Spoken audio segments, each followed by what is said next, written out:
The river is gone now, but the land still remembers where it once moved. Beneath dry plains, broken bricks, silent seals, buried drains, and forgotten wells reveal a civilization that once rivaled the greatest worlds of the Bronze Age.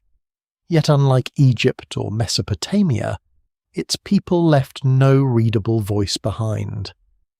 Before we go deeper, take a moment to like the video and subscribe.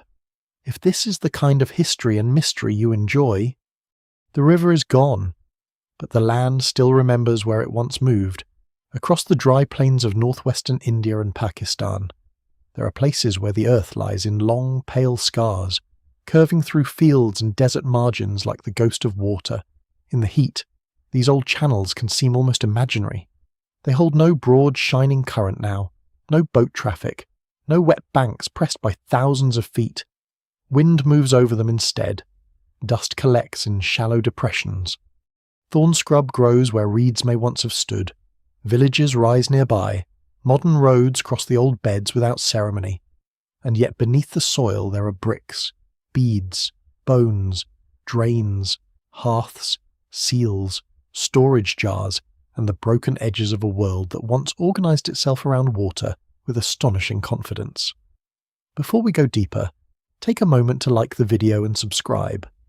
If this is the kind of history and mystery you enjoy, because this is not only the story of an ancient civilization, it is the story of a river civilization so vast, so carefully built, and so strangely muted in memory that for centuries its ruins lay scattered across the landscape almost without a name.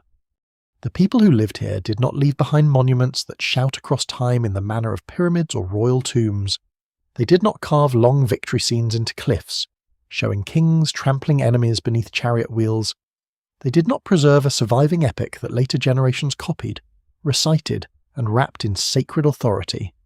What remains is quieter, and in some ways more haunting. A brick wall under a mound, a line of drains beneath an ancient street, a necklace bead drilled with extraordinary precision, a small seal carved with an animal and a row of signs that no one can read with certainty, a baked clay figurine, a standard weight, a well shaft descending into darkness. These objects do not speak in the loud voice of an empire, but they gather like witnesses. Together they suggest a civilization that once stretched across an enormous region, from the plains of the Indus to areas near the dry channels of the Ganga-Hakra system, from coastal settlements near the Arabian Sea to inland towns tied to trade, craft, farming, and seasonal water. The evidence remains incomplete, but what survives in the record suggests a world of unusual order, technical skill, and restraint. At first glance, the landscape does not seem eager to reveal this. The great river systems of South Asia still dominate the imagination with living force. The Indus flows from the high mountains, fed by snow and ice, crossing landscapes that can be harsh, bright, and immense. The Ganges and its tributaries carry a different historical weight, dense with later cities, kingdoms, stories, and ritual life. But somewhere between living rivers and lost channels lies a puzzle that has drawn archaeologists, geologists, historians, linguists, and satellite researchers into decades of debate. Ancient settlements appear along courses where major water no longer flows. Some sites cluster beside paleo channels, abandoned riverbeds preserved in the shape of the terrain.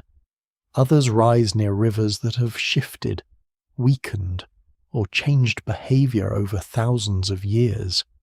Scholars still debate the exact relationship between these channels, the monsoon, Himalayan-fed rivers, local streams, and the civilization's growth and decline. No single explanation fully accounts for this immense pattern, yet the broad outline is clear enough to be powerful water makes the world possible here, and when water changes, civilization must change with it. In the mind's eye, the old floodplain comes back slowly. The present dust loosens its grip, and the ancient land begins to breathe. It is not a green paradise in every season, and it is not a fantasy of endless abundance. It is a demanding landscape, shaped by heat, silt, flood, drought, and human patience. During wetter cycles, the fields near rivers and seasonal streams can support grain, pulses, cotton, cattle, sheep, goats, and the clustered routines of settled life. Mud becomes brick. Brick becomes wall. Wall becomes courtyard. Courtyard becomes neighbourhood. At dawn, smoke lifts from cooking fires. Potters turn clay into vessels. Metalworkers handle copper and bronze. Beadmakers work with carnelian, shell, faience, steatite, and stone. Farmers move toward fields that depend on moisture, timing, and experience rather than miracle. Traders prepare goods that may travel far beyond the horizon. Children grow up knowing streets laid out with a discipline that still surprises modern observers. Wells serve households and neighbourhoods. Drains carry wastewater away with a concern for cleanliness that feels startlingly practical, almost modern in its stubborn attention to daily life. And yet, there is something missing from this scene. It is not emptiness. It is absence of a familiar kind of ancient noise. In Egypt, rulers rise in stone. In Mesopotamia, kings and cities speak through tablets, temples, and lists. In later South Asian traditions, sacred texts and dynastic memories become powerful vessels of continuity. But this river civilization, often called the Indus or Harappan civilization, stands behind a screen. Its signs remain undeciphered. Its political structure remains difficult to define. Its beliefs are glimpsed only through objects whose meanings cannot be pinned down with confidence. Its language, or languages, remain unknown. Its people are visible in their planning, craft, trade, agriculture, and settlement, but hidden in their own words. This is part of what makes the civilization feel erased. It was not erased because nothing survived. It was erased because so much survived without the key that would make it speak plainly. The mounds themselves can appear humble until they are understood. A low rise in the land may be the collapsed body of a town. A scatter of brick may be the surface sign of streets buried below. At some sites, ancient baked bricks were so durable and so neatly shaped that in more recent times they were removed and reused, sometimes before anyone fully recognized the age of what was being destroyed. This is one of the stranger indignities of the past. A civilization can be dismantled not by its enemies, but by ordinary usefulness. Its walls become convenient material. Its ruins become quarries. Its memory thins not in one dramatic act, but through centuries of weather, farming, building, and forgetting. By the time scholars begin to understand the scale of what lies in the ground, part of the evidence has already been carried away. Still, the ground keeps enough. It keeps the geometry of streets. It keeps traces of platforms, granaries or storage areas whose exact functions are sometimes debated, workshops, hearths, wells, and drains. It keeps the pattern of standardized bricks, often made in proportions that repeat across great distances. It keeps the tiny discipline of weights, suggesting systems of trade and measurement that reach beyond one town. It keeps signs of contact with regions far away, including Mesopotamia, where foreign references may point toward traders from a land known as Meluha. The identification is widely discussed and not without complexity, but it hints at a civilization that was not isolated at the edge of the world. It was part of a larger Bronze Age web, even if later memory treated it like a blank. To stand imaginatively in this vanished river world is to feel two realities at once. One is the physical reality of a civilization that clearly existed, built cities, managed resources, crafted objects, and sustained millions of lives across generations. The other is the historical silence around it, the absence of a remembered king, a founding myth that can be safely matched to archaeology, a readable archive of laws, prayers, contracts, and letters. The silence does not mean simplicity. It means the opposite. It means the civilization must be approached through fragments, patterns, soil layers, watercourses, and careful doubt. What survives in the record suggests a society capable of remarkable coordination, without leaving the kind of self-advertising monuments that later observers expect from greatness. So the story begins not with a throne, but with a dry channel. It begins with the shape of absence. A river once feeds fields, towns, trade, memory, and human confidence, and then the landscape changes. Some waters shift, some courses weaken, monsoons vary, settlements adapt, shrink, move, or transform. The cities do not burn in one universal night. The people do not simply vanish into legend. The truth is slower and perhaps more unsettling. A civilization can fade while its descendants keep living. A river can disappear from the surface while its old path remains under the dust. A world can be enormous in its own time, then almost forgotten until spades, surveys, and broken bricks begin to bring it back. The ancient river civilization erased from memory is still there, not as a complete voice, but as a presence beneath the land, waiting in the spaces where water used to run. Long before later kingdoms give the region names that survive in memory. Long before poets, priests, chroniclers, and conquerors begin shaping the past into stories, people are already living beside these rivers with habits that grow slowly from the soil. They do not yet belong to the grand categories that history prefers. They are not remembered as subjects of a king, followers of a named prophet, citizens of a famous capital, or soldiers of a known empire. They live in the time before labels harden. Their world is made from seasons, animals, mud walls, stored grain, exchanged goods, family memory, and the repeated work of staying in one place long enough for a settlement to become an inheritance. The oldest roots of this river civilization reach back into village life, in places such as the Baluchistan highlands and the plains beyond. Communities experiment with farming, herding, pottery, and craft long before great cities appear. Mehrgarh, often discussed as one of the most important early farming settlements in South Asia, offers a glimpse of this deeper beginning. There, people cultivate wheat and barley, tend cattle, sheep, and goats, build with mud brick, bury their dead with ornaments, and gradually develop traditions that later urban societies inherit in altered form. The evidence remains incomplete, and scholars still debate the exact pathways by which village traditions become urban civilization. But there is no need to imagine cities appearing from nothing. The great river world is not an accident. It grows from centuries of adaptation, observation, and skill. At this early stage, the river is not yet the setting for a vast urban system. It is one force among many. Communities learn the moods of local streams, seasonal rains, floodplain soils, grazing lands, and routes through dry country. They build small settlements where food can be grown and animals can be managed. They learn which clay holds shape, which stone can be worked, which shells and minerals can be traded, which plants survive heat and uncertainty. Their houses are modest, but they already reveal planning. Their burials suggest care for the dead, though not always in ways that are easy to interpret. Their tools and ornaments show practical intelligence and the human desire for beauty. A drilled bead or a painted pot is not merely decoration. It is a sign that people have time, technique, and shared taste. It suggests a world where survival is demanding, but not so desperate that imagination disappears. These early people are not isolated wanderers waiting for civilization to arrive from elsewhere. They are participants in a changing landscape. Some groups remain mobile for part of the year, following animals or resources. Others settle more permanently.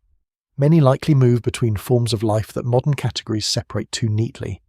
A household may farm, herd, gather, trade, and craft across the cycle of seasons. What later becomes civilization begins as flexible human knowledge. It is stored not in libraries, but in hands, paths, seeds, animal breeding, memory of water, and trust between neighbouring groups.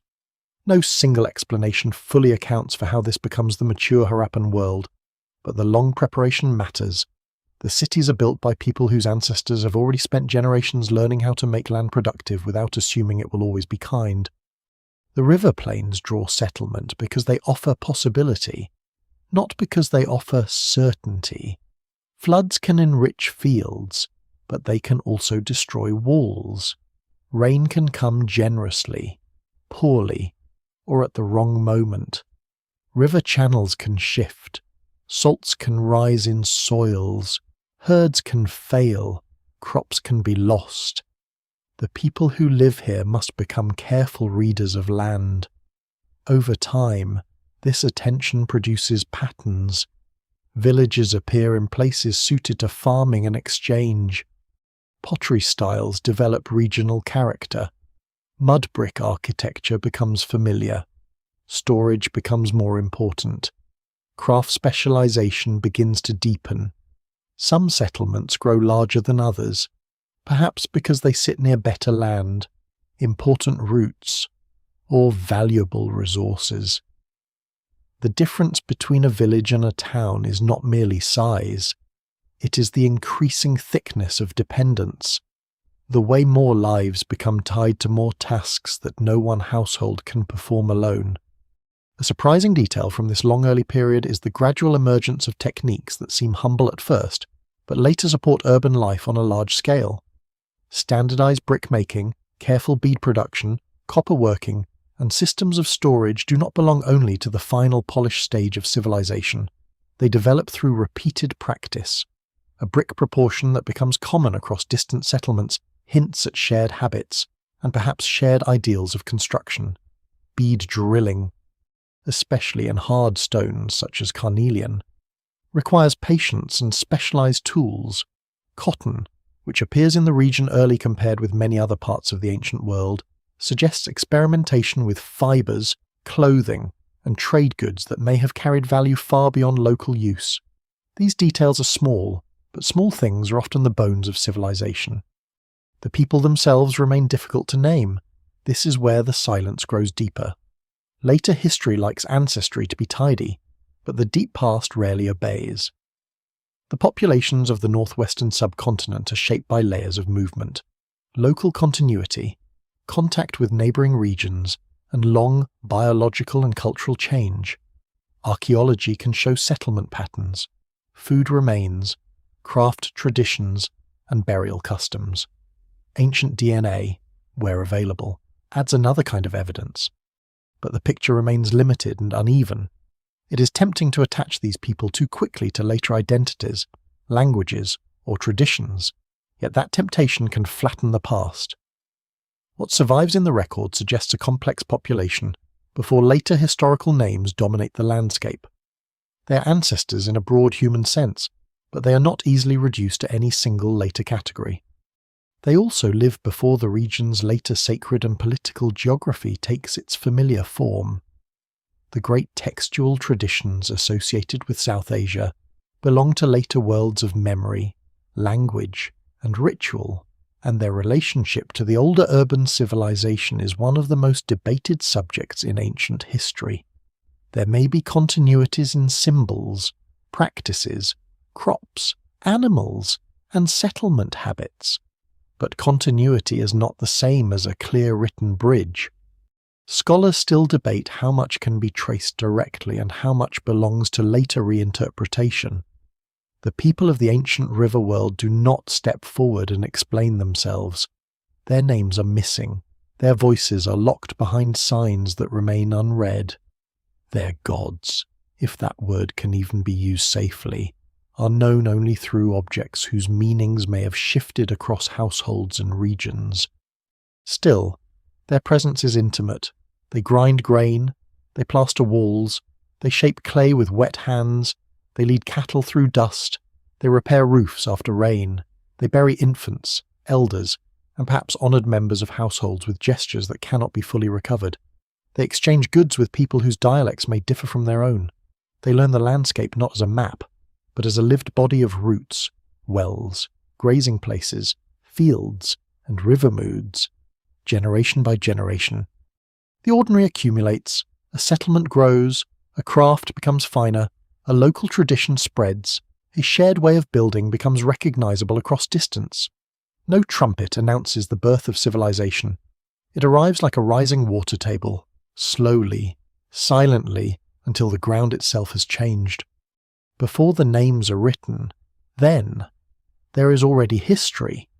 It is not the history of kings, battles, or carved proclamations. It is the history of preparation.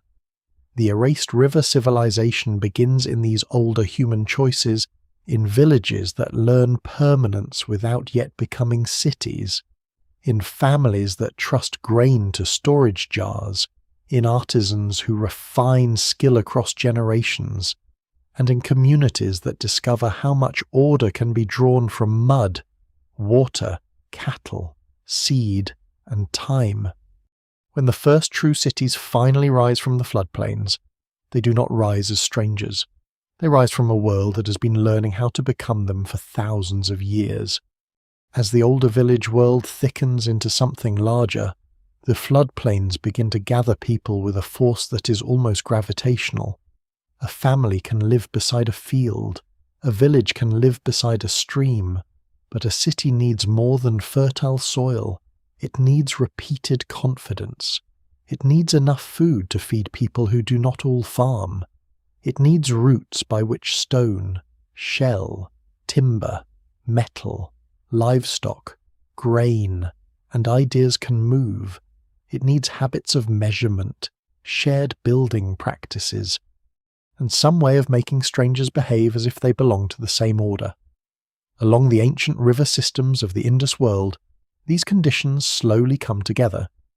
The result is not one city rising alone like a torch in darkness, but a network of settlements that begin to resemble one another across extraordinary distances, as though a common rhythm has passed through mud, brick, water, and human intention. The mature urban phase of this civilization is most visible in great sites such as Harappa and Mohenjo-Daro. But those famous names can make the world seem smaller than it is. There are large towns, small villages, craft centres, ports, farming settlements, and regional hubs spread across a wide zone. Some sit near living rivers, some lie beside channels that later weaken or dry, some connect to coastlines, deserts, hills, and mineral sources. This is one of the most striking features of the civilization. It is both riverine and expansive, rooted in floodplain life yet not confined to a single narrow valley. The river gives it life, but trade and coordination give it reach.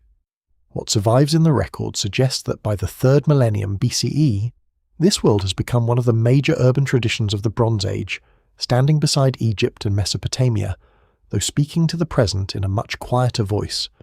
Floodplains are generous in a complicated way.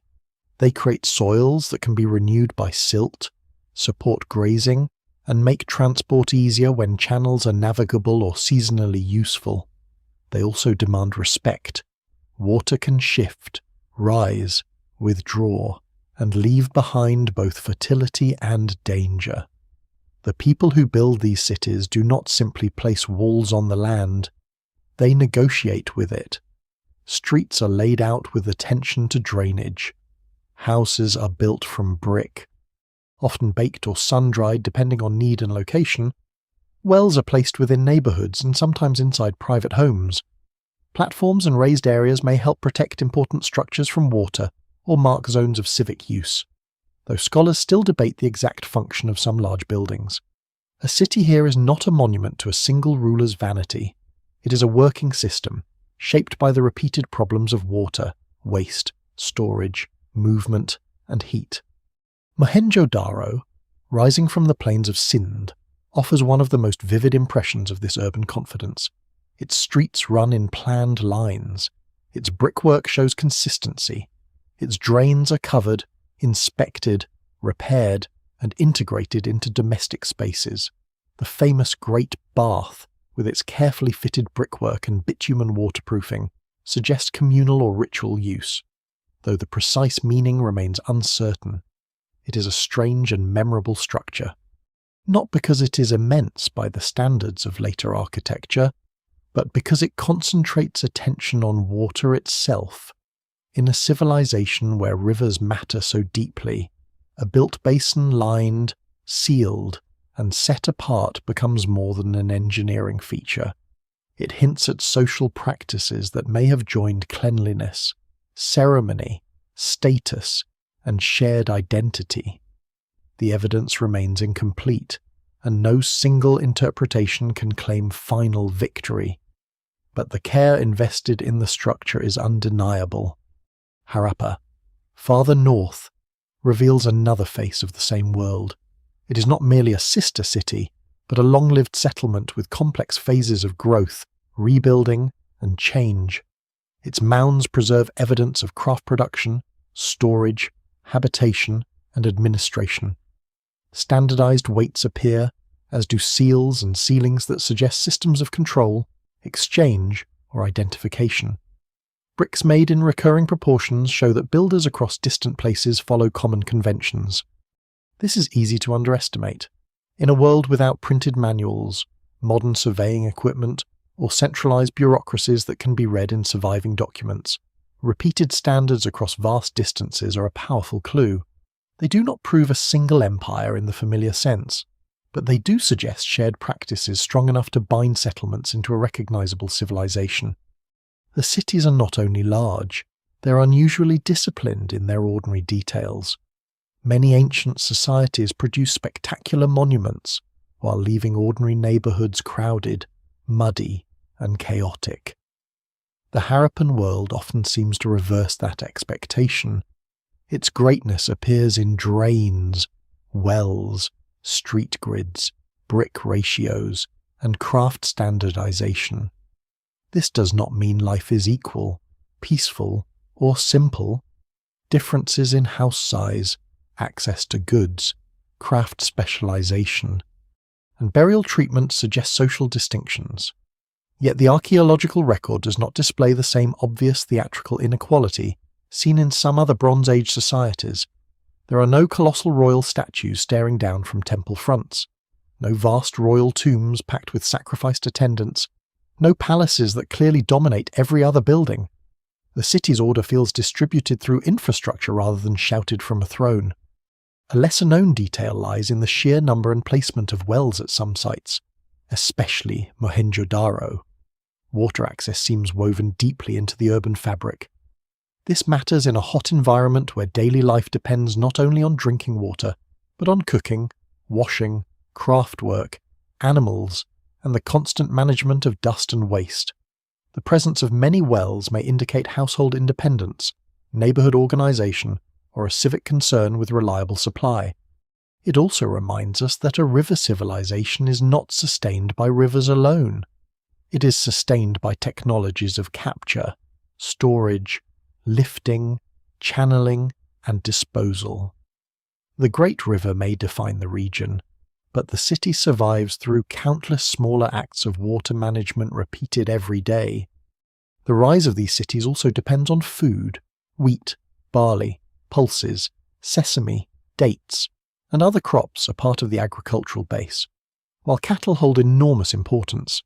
In some regions, farmers adapt to winter crops nourished by residual moisture, while in others, summer rainfall and local ecologies matter more.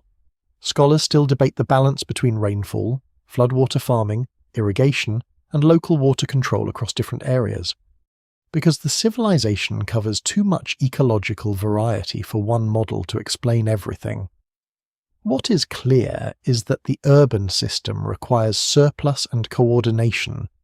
A beadmaker in a city workshop does not eat from artistry alone. A trader carrying goods toward the coast depends on farmers he may never meet. A brickmaker, seal carver, metal worker, boatman, potter, herder, and grain measurer are all tied into a web of exchange that begins in fields and floodplains. By the time these cities are fully alive, the ancient river world has become a civilization of connections. A cart track leads from a village to a town, a trader follows a route toward a river crossing, a boat moves along a channel when water allows, goods from distant regions arrive in workshops where they are transformed into objects of value. Grain passes through storage, clay becomes brick, brick becomes street, street becomes memory. The cities born from floodplains are not accidents of abundance, they are acts of patience built against uncertainty, and because they are built so closely with water, they carry within them a hidden vulnerability from the beginning. The same floodplains that make urban life possible also bind that life to the shifting moods of rivers, monsoons, and time. Inside the cities, the mystery becomes quieter and more human. The wide pattern of rivers, floodplains, trade routes, and brick standards narrows into rooms where people sleep, courtyards where grain is prepared, thresholds worn by feet, and wells used so often that their brick linings become polished by time. The civilization is easiest to admire from above, where streets and drainage lines reveal planning, but it is most powerful at the scale of daily life. This is where the erased river world stops being an abstract ancient culture and becomes a place of mornings, meals, repairs, work, illness, heat, waste, storage, family duty, and small private habits that archaeology can only partly recover. What survives in the record suggests that ordinary life here is organised with a care that does not need to announce itself. It simply works, day after day, until the working system itself becomes the civilization's most enduring monument. A house in a Harappan city is not usually built to impress strangers from the street. Many homes turn inward, arranged around courtyards or internal spaces rather than open display. Exterior walls can appear plain, even guarded, while the life of the household unfolds behind them. Rooms cluster around work areas, stairways may lead to upper floors or roof spaces. Bathing platforms appear in some houses, often connected to drainage channels. Wells may stand within private homes or nearby neighbourhoods, giving households access to water without constant dependence on a single public source. This inward architecture hints at a society where privacy, domestic order, and practical comfort matter. It also makes interpretation difficult. Without readable household records, scholars still debate how families were structured, how property was inherited, and how many people lived within these spaces. Yet the buildings themselves show repeated concerns: water, shade, cleanliness, storage, and controlled movement between public and private worlds. The streets carry another kind of order. In major cities, many lanes follow planned orientations, intersecting in ways that suggest careful layout rather than random growth. Some streets are broad enough for carts or processions of labour, while smaller lanes serve neighbourhoods. Beneath or beside them run drains, often built with brick and covered with removable slabs. This detail is easy to pass over until its implications become clear. Wastewater has to go somewhere, in many ancient cities. It goes into alleys, open ditches, or the soil beneath people's feet. Here, at least in parts of some settlements, it is channeled away with striking attention. Drains require construction, maintenance, inspection, and shared rules. A household cannot manage a street drain alone. It needs neighbours to cooperate, builders to follow standards, and someone, whether formal authority or local custom, to make sure the system does not fail too quickly. The evidence remains incomplete. But these drains suggest a civilization deeply interested in managing the unglamorous problems that make city life possible. Craft production gives the cities their texture. Somewhere in the dense life of these settlements, a beadmaker sits with stone, drill, abrasive, and patience. Carnelian is heated to deepen its colour, shaped, polished, and drilled into beads so finely made that they still seem precise after 4,000 years. Shell workers cut and shape ornaments from material brought from coastal regions. Potters turn clay into vessels that serve cooking, storage, transport, and ritual or decorative use. Metal workers handle copper, bronze, lead, and other materials, making tools, ornaments, and small objects that move through households and trade networks. Faience makers produce blue-green glazed objects that carry a brightness unlike plain clay or stone. None of this happens casually. It requires specialized knowledge, access to raw materials, and buyers or exchange partners who understand value. The city is not only a place where people live close together. It is a machine for transforming distant resources into meaningful objects. Food anchors the rhythm beneath all this skill. Wheat and barley remain important, joined by pulses, oilseeds, fruits, and regional crops that vary across the civilization's wide geography. Cattle are central, not only as meat or milk sources, but as power, wealth, and agricultural partners. Sheep, goats, water buffalo, and perhaps pigs also appear in the broader food economy, depending on site and region. Fish and riverine resources matter in some places. While coastal settlements draw on marine life, cooking leaves quieter traces than walls, but charred grains, animal bones, grinding stones, hearths, and storage vessels allow pieces of the diet to return. No single menu fits the entire civilization. A coastal household, an inland farming village, and a major city neighborhood may eat differently. Still, the broad impression is one of adaptation. Food habits follow land, water, season, and access. And the urban system depends on turning this diversity into reliability. One surprising element of daily life is the apparent importance of bathing and washing spaces in many urban houses. It is tempting to read this through later traditions of ritual purity, but caution is necessary. The meanings may not be identical, and direct lines across millennia are hard to prove, yet the physical habit remains striking.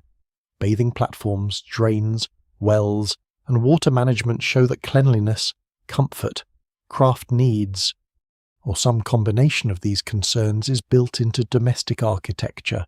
In the heat and dust of the floodplain, water is not merely symbolic, it is relief, necessity, and discipline. A city that manages water inside houses as well as in streets is a city where daily order reaches deep into the body. Burial customs offer a different kind of intimacy, though here the silence grows heavier. Cemeteries associated with Harappan communities show bodies laid out with pottery, ornaments, and personal items in some cases. But the burials are not usually extravagant compared with royal tombs elsewhere. This absence of extreme display has shaped many interpretations of Harappan society. It may suggest different attitudes towards status, death, or political power. Though scholars still debate the meaning, some individuals are buried with beads, shells, bangles, or vessels. Others have simpler treatment.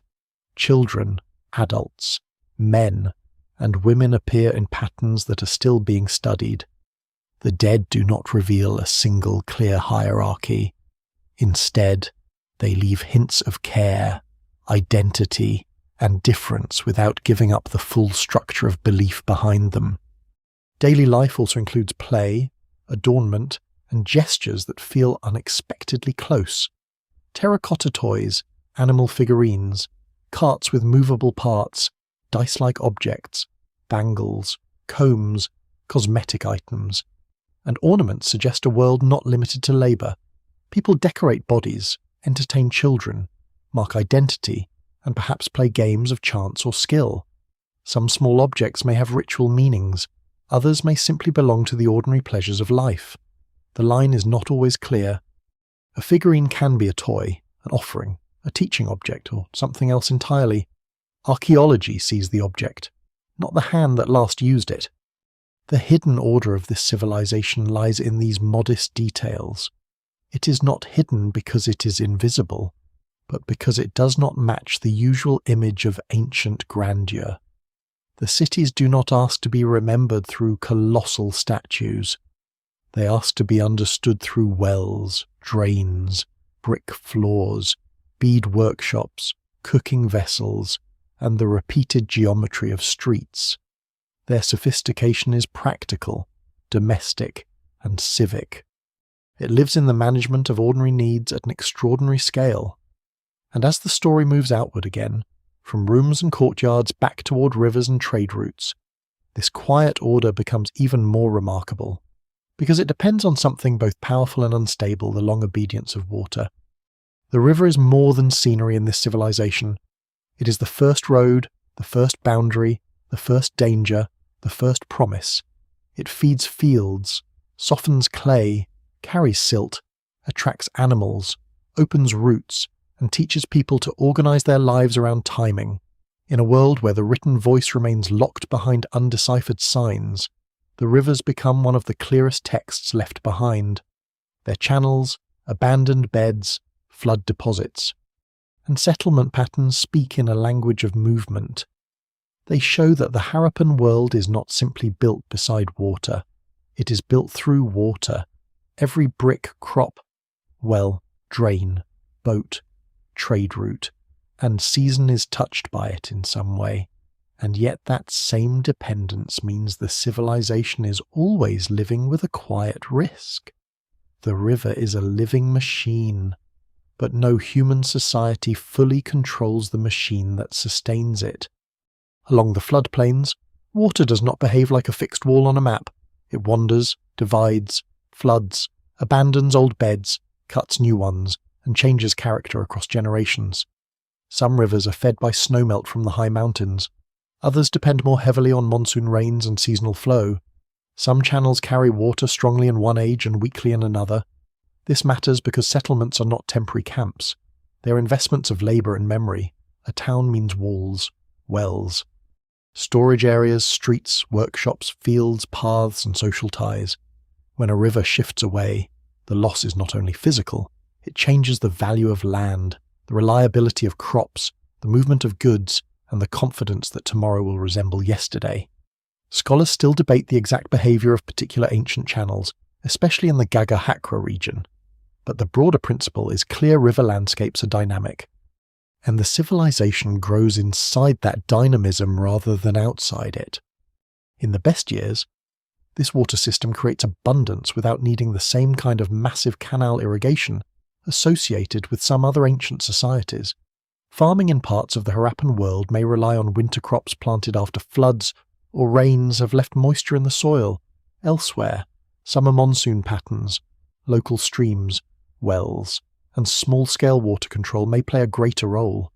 The civilization is too large for one agricultural method to explain everything. What survives in the record suggests adaptation rather than uniformity. Farmers learn the land region by region. They plant wheat and barley where those crops fit, cultivate pulses and oil seeds, manage cattle and other animals, and adjust to local conditions with practical experience inherited across generations. The river does not simply hand them food. It offers opportunity that must be understood, timed, and worked. This is why the city's inner water systems matter so much. The drains and wells are not separate from the rivers.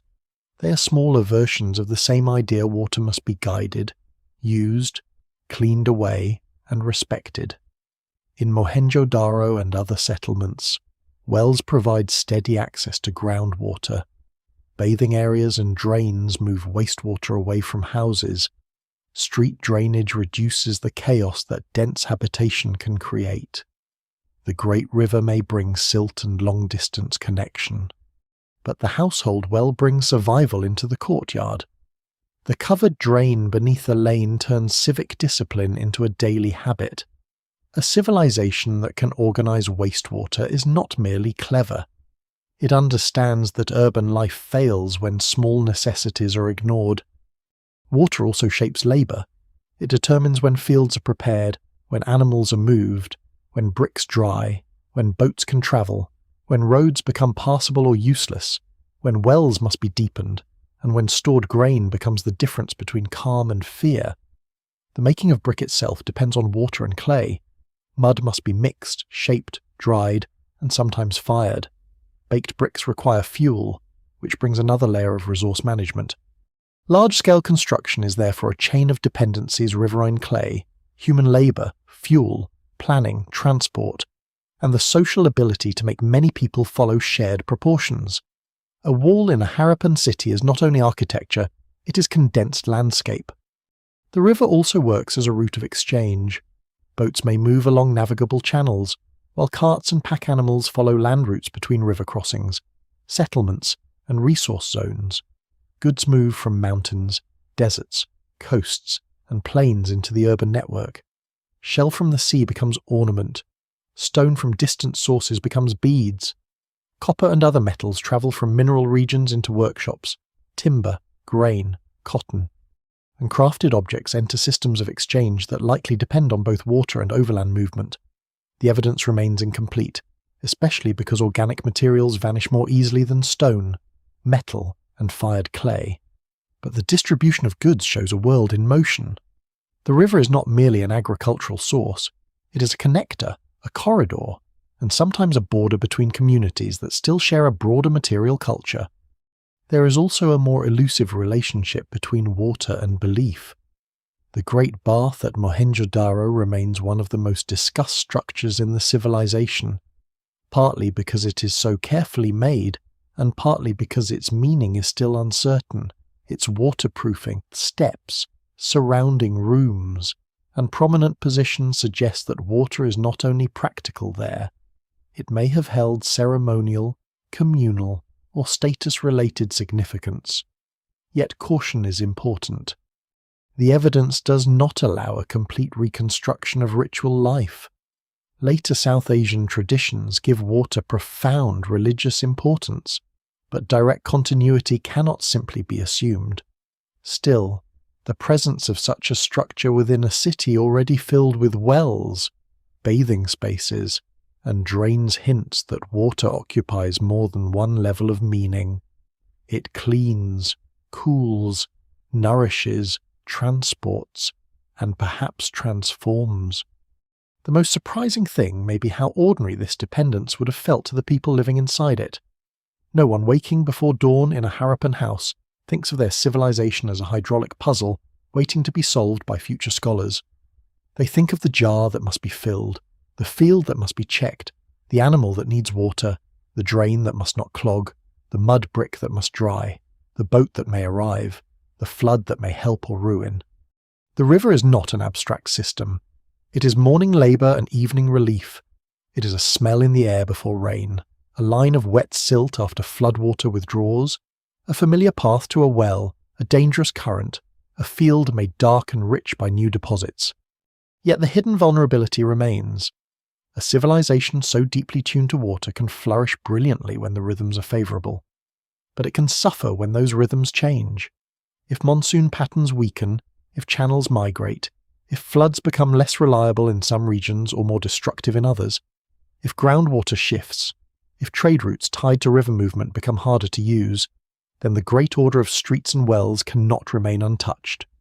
No single explanation fully accounts for the later transformation of the Harappan world, but the river's instability is one of the central forces that must be faced. The living machine gives, and then it alters its terms. Human beings can adapt for a long time, sometimes with astonishing resilience, but they cannot command a river to remember its old course forever. The smallest objects in the ancient river civilization carry some of its heaviest silence. A seal no larger than a person's palm can hold an animal, a row of signs, and 4,000 years of unanswered meaning. It may be carved from steatite, fired or treated until its surface turns pale, then incised with a creature whose body is carefully balanced beneath symbols that look deliberate, standardized, and controlled.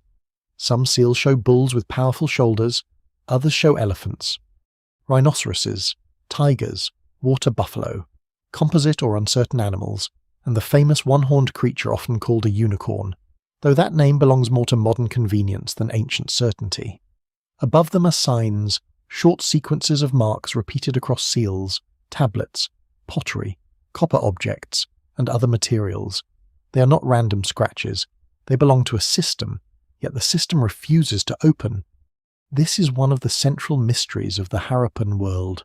The civilization is urban, organized, skilled, wide-reaching, and connected to distant trade.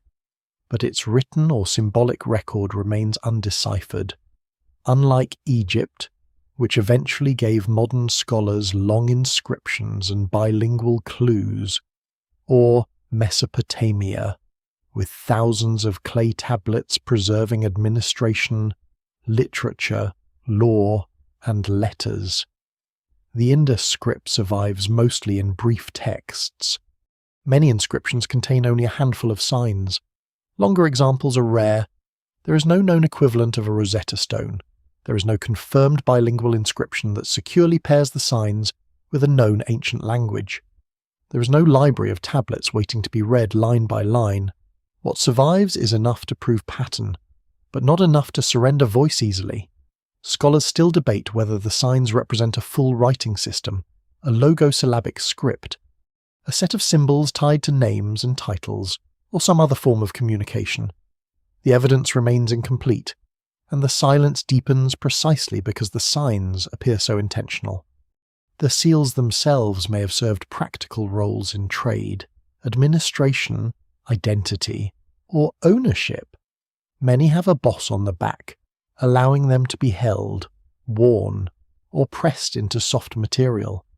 Sealings found at some sites suggest that seals may have marked goods, containers, doors, bundles, or transactions. In a world of standardized weights, long-distance exchange, and craft specialization, such marking systems make sense. A merchant, official, household, workshop, or corporate group may need a sign of authority or identity, yet the exact social role remains uncertain. A seal could name a person, a family, a profession, a deity, a place, a commodity, a title, or some combination of these. Without reading the signs, the object stands at the edge between administration and symbolism, between economic tool and personal emblem. The animal images make the mystery more vivid. The so-called unicorn appears frequently, often with a long body, a single projecting horn, and a strange object before it that may represent a ritual stand, manger, filter, or offering device. Its repeated appearance suggests meaning beyond decoration, but that meaning is not secure.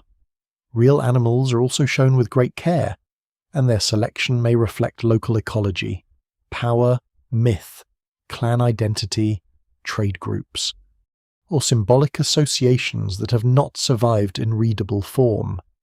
Some seals show human or human-like figures in scenes that invite interpretation but resist certainty.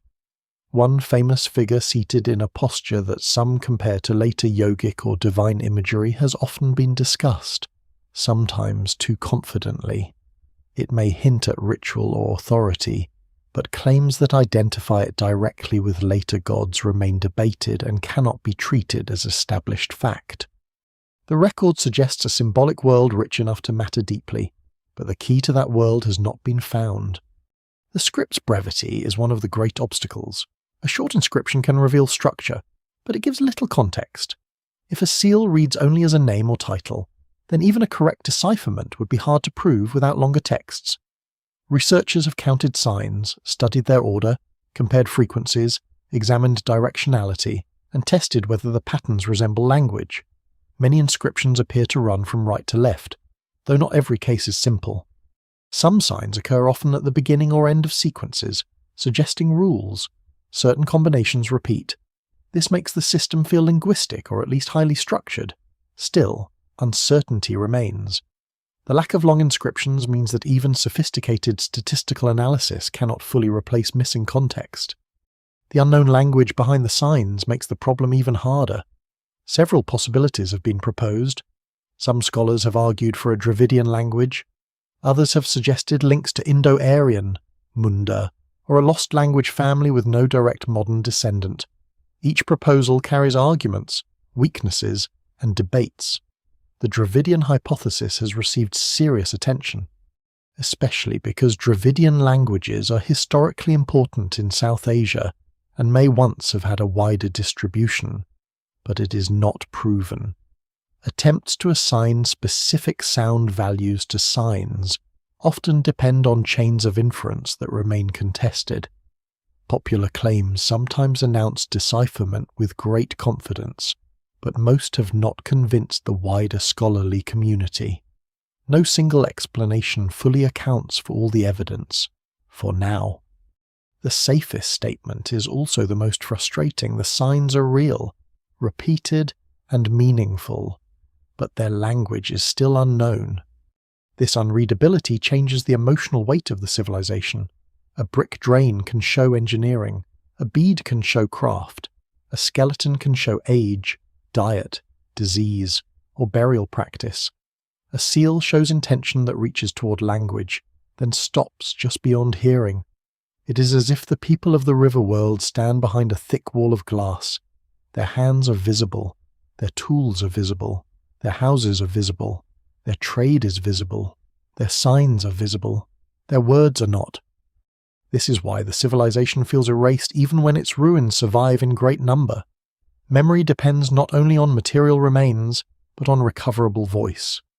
Without that voice, modern observers are forced to reconstruct a society from the outside inward. Yet the silence may also protect the civilization from easy simplification. If long royal inscriptions existed, they might dominate interpretation, making kings, wars, and official claims seem more central than they truly were. In their absence, attention returns to the material fabric of life street plans, wells, weights, craft zones, crop remains, animal bones, and settlement shifts. The unread signs remind scholars to be cautious. They prevent the past from being swallowed too quickly by later identities or modern desires. They leave space for complexity. What survives in the record suggests that the Harappan world had systems of marking, ownership, ritual, or administration sophisticated enough to operate across cities and regions, but not yet recoverable in human speech. There is a strange intimacy in looking at one of these seals. The carver's hand is gone, but the pressure of skill remains. The owner is gone, but the object may once have hung from a cord, passed through fingers, pressed into clay, carried into a storeroom, workshop, or marketplace. The animal image may have been instantly recognizable to people who shared its world. The signs above it may have carried a name spoken aloud without difficulty. What is mystery to the present may have been ordinary to them, a brief label, a familiar title, a household mark, a sacred phrase, a commercial identity. The tragedy is not that the signs were obscure in their own time. The tragedy is that the chain of readers broke. So the marks remain without a voice. They are among the most important surviving traces of the ancient river civilization, and among the least yielding. They prove that this was not a mute society. They prove that symbols moved through its economy, authority, and imagination. They prove that people had ways of fixing identity and meaning onto durable objects.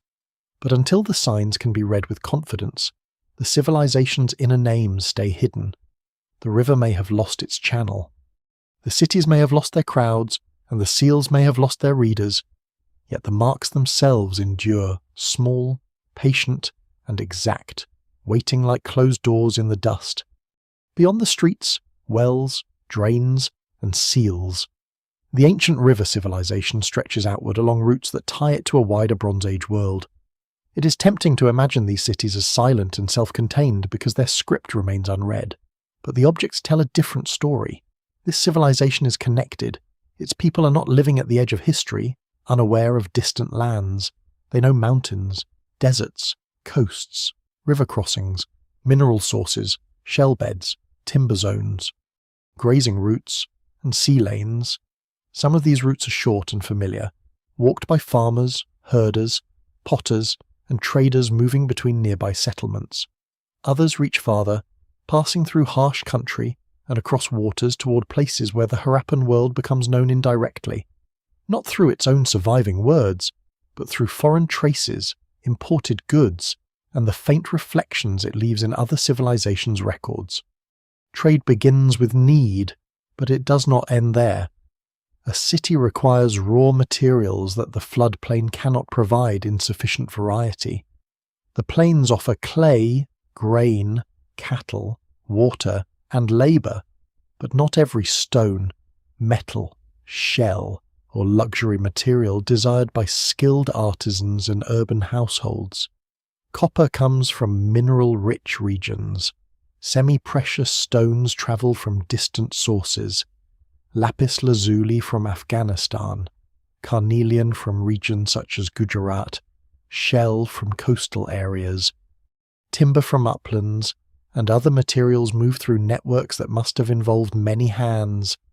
A bead found in one city may carry within it a geography of extraction, transport, heating, drilling, polishing, exchange, and use. The finished object is small, but its journey is large. The civilization's internal trade is perhaps more important than its foreign contacts, though foreign contact often attracts more attention. The repeated use of standardized weights across many settlements suggests systems of measurement that allow exchange to function beyond a single marketplace. Cubical stone weights, carefully made in graded values, appear with a consistency that still impresses archaeologists. They are not glamorous objects. They do not carry animal scenes or undeciphered signs. Yet they may be among the clearest evidence for a shared commercial discipline.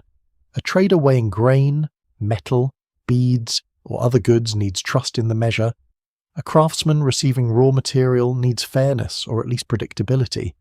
A settlement participating in exchange across distance needs standards that others recognize. What survives in the record suggests that the Harappan world builds this trust not through surviving royal decrees, but through common systems embedded in daily practice. The coastal settlements open another dimension. Sites in Gujarat and along the Arabian Sea connect the civilization to maritime routes, tidal landscapes, fishing, shellworking, and overseas trade. Lothal, often discussed for its large brick-lined basin, has been interpreted by some as possessing a dockyard, though scholars still debate the exact function of the structure and how it related to water levels, boats, or storage, whatever the precise interpretation. The coastal region is clearly significant. It gives access to marine resources and to sea routes leading westward. Boats from the Indus world may have moved along the coast rather than crossing open ocean in the manner of later ships. But even coastal sailing requires knowledge of tides, winds, currents, hulls, cargo, and seasonal risk. The sea is not empty distance. It is a difficult road. To the west lies Mesopotamia, where clay tablets preserve references to foreign lands, goods, and traders. One name, Meluha, appears in Mesopotamian texts and is widely associated by many scholars with the Indus region. Though the identification involves debate and may not cover every period or place in a simple way, Mesopotamian records mention exotic materials, boats, interpreters, and distant exchange, and Indus-style seals and goods have been found in Mesopotamian contexts. This does not mean that Harappan merchants are everywhere in large numbers, or that there is a simple direct trade route connecting every major city. The evidence remains incomplete, but it does show contact strong enough to leave traces across regions that speak different languages, use different writing systems, and organize power in different ways. The contrast with Mesopotamia is striking. In Mesopotamia, cities often proclaim themselves through kings, temples, conflicts, and written administration. In the Harappan world, the surviving evidence speaks through standardization, craft, and durable objects. When goods from one world enter the other, they pass between very different systems of memory. A Harappan seal found far from the Indus carries its unread signs into a land where scribes write in cuneiform. A carnelian bead moves into another cultural setting where its beauty may be admired without its maker's language being known. A foreign merchant may need an interpreter to deal with Meluhan traders, hinting at the practical challenge of exchange across speech boundaries. Trade is not simply goods moving. It is translation, trust, suspicion, weight, seal, gesture, and negotiation. A lesser-known detail is the presence of etched carnelian beads associated with the Indus tradition, objects of remarkable technical and aesthetic quality. These beads are often decorated with white designs produced through skilled chemical or heat-related processes, and they have been found far beyond their likely production zones. Their spread suggests that Harappan crafts were valued across distance. Such beads are not necessary for survival, which makes them especially revealing. They belong to the human appetite for distinction, beauty, identity, and connection.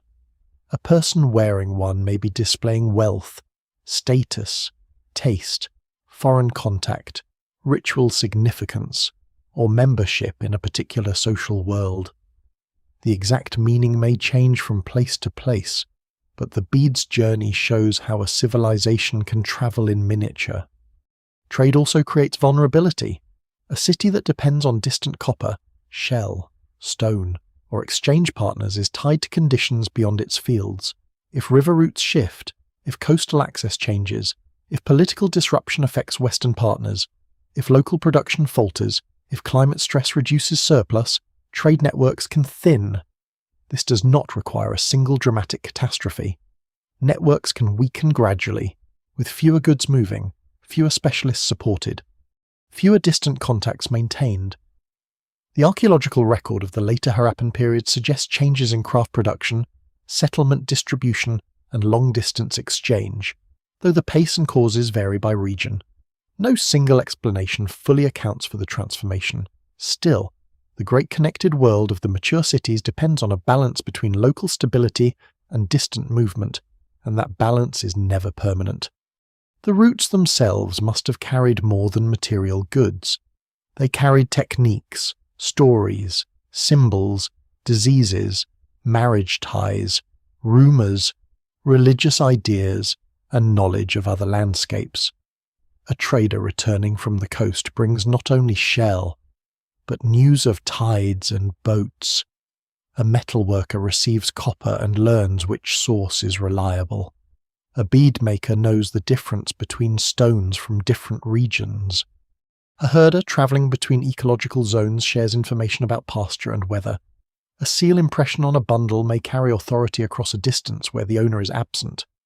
The Harappan world becomes vast not because every person travels far, but because many small movements overlap until the civilization breathes across a subcontinent-sized space. This connectedness makes the later erasure more unsettling.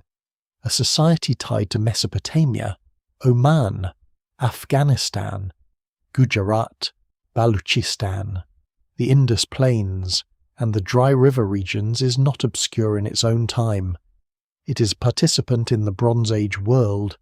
It exports, imports, measures, marks, and adapts. Yet later memory does not preserve it with the clarity given to other ancient civilizations. Its trade routes fade, its foreign name, if Meluha is indeed its name in Mesopotamian records, becomes detached from living identity. Its seals lose their readers, its cities become mounds.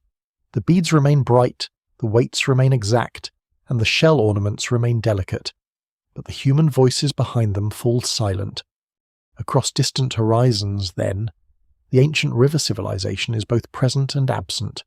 Present in objects found far from home, in materials brought from beyond the floodplain, in standards that made exchange possible, in coastal settlements looking toward the sea, and in foreign records that may preserve a distorted echo of its existence. Absent in the one place, modern curiosity most wants it to speak its own readable memory.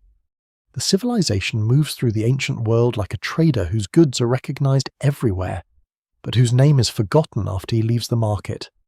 What remains is the path of exchange itself, a faint but persistent trail across mountains, deserts, rivers, and sea, leading back to cities built from brick beside waters that would not always stay. The farther the Harappan world opens outward, the stranger its centre becomes. Trade routes stretch across mountains, deserts, coastlines, and foreign lands. Cities hold thousands of people. Bricks follow shared proportions. Weights repeat in disciplined series. Seals circulate with signs and animals carved in miniature authority. Streets are planned, drains maintained, wells built, craft specialized, goods exchanged. And yet the usual face of ancient power is difficult to find. The civilization behaves as if it knows how to organize itself across enormous distance. But it does not leave behind the obvious signatures of kingship that dominate so many other Bronze Age societies. There are no securely identified royal palaces towering above every neighbourhood. There are no royal tombs filled with dazzling treasure and sacrificed attendants. There are no long victory inscriptions naming rulers and enemies. Power is present, but it is strangely quiet. This absence has shaped the civilization's reputation almost as much as its unread script.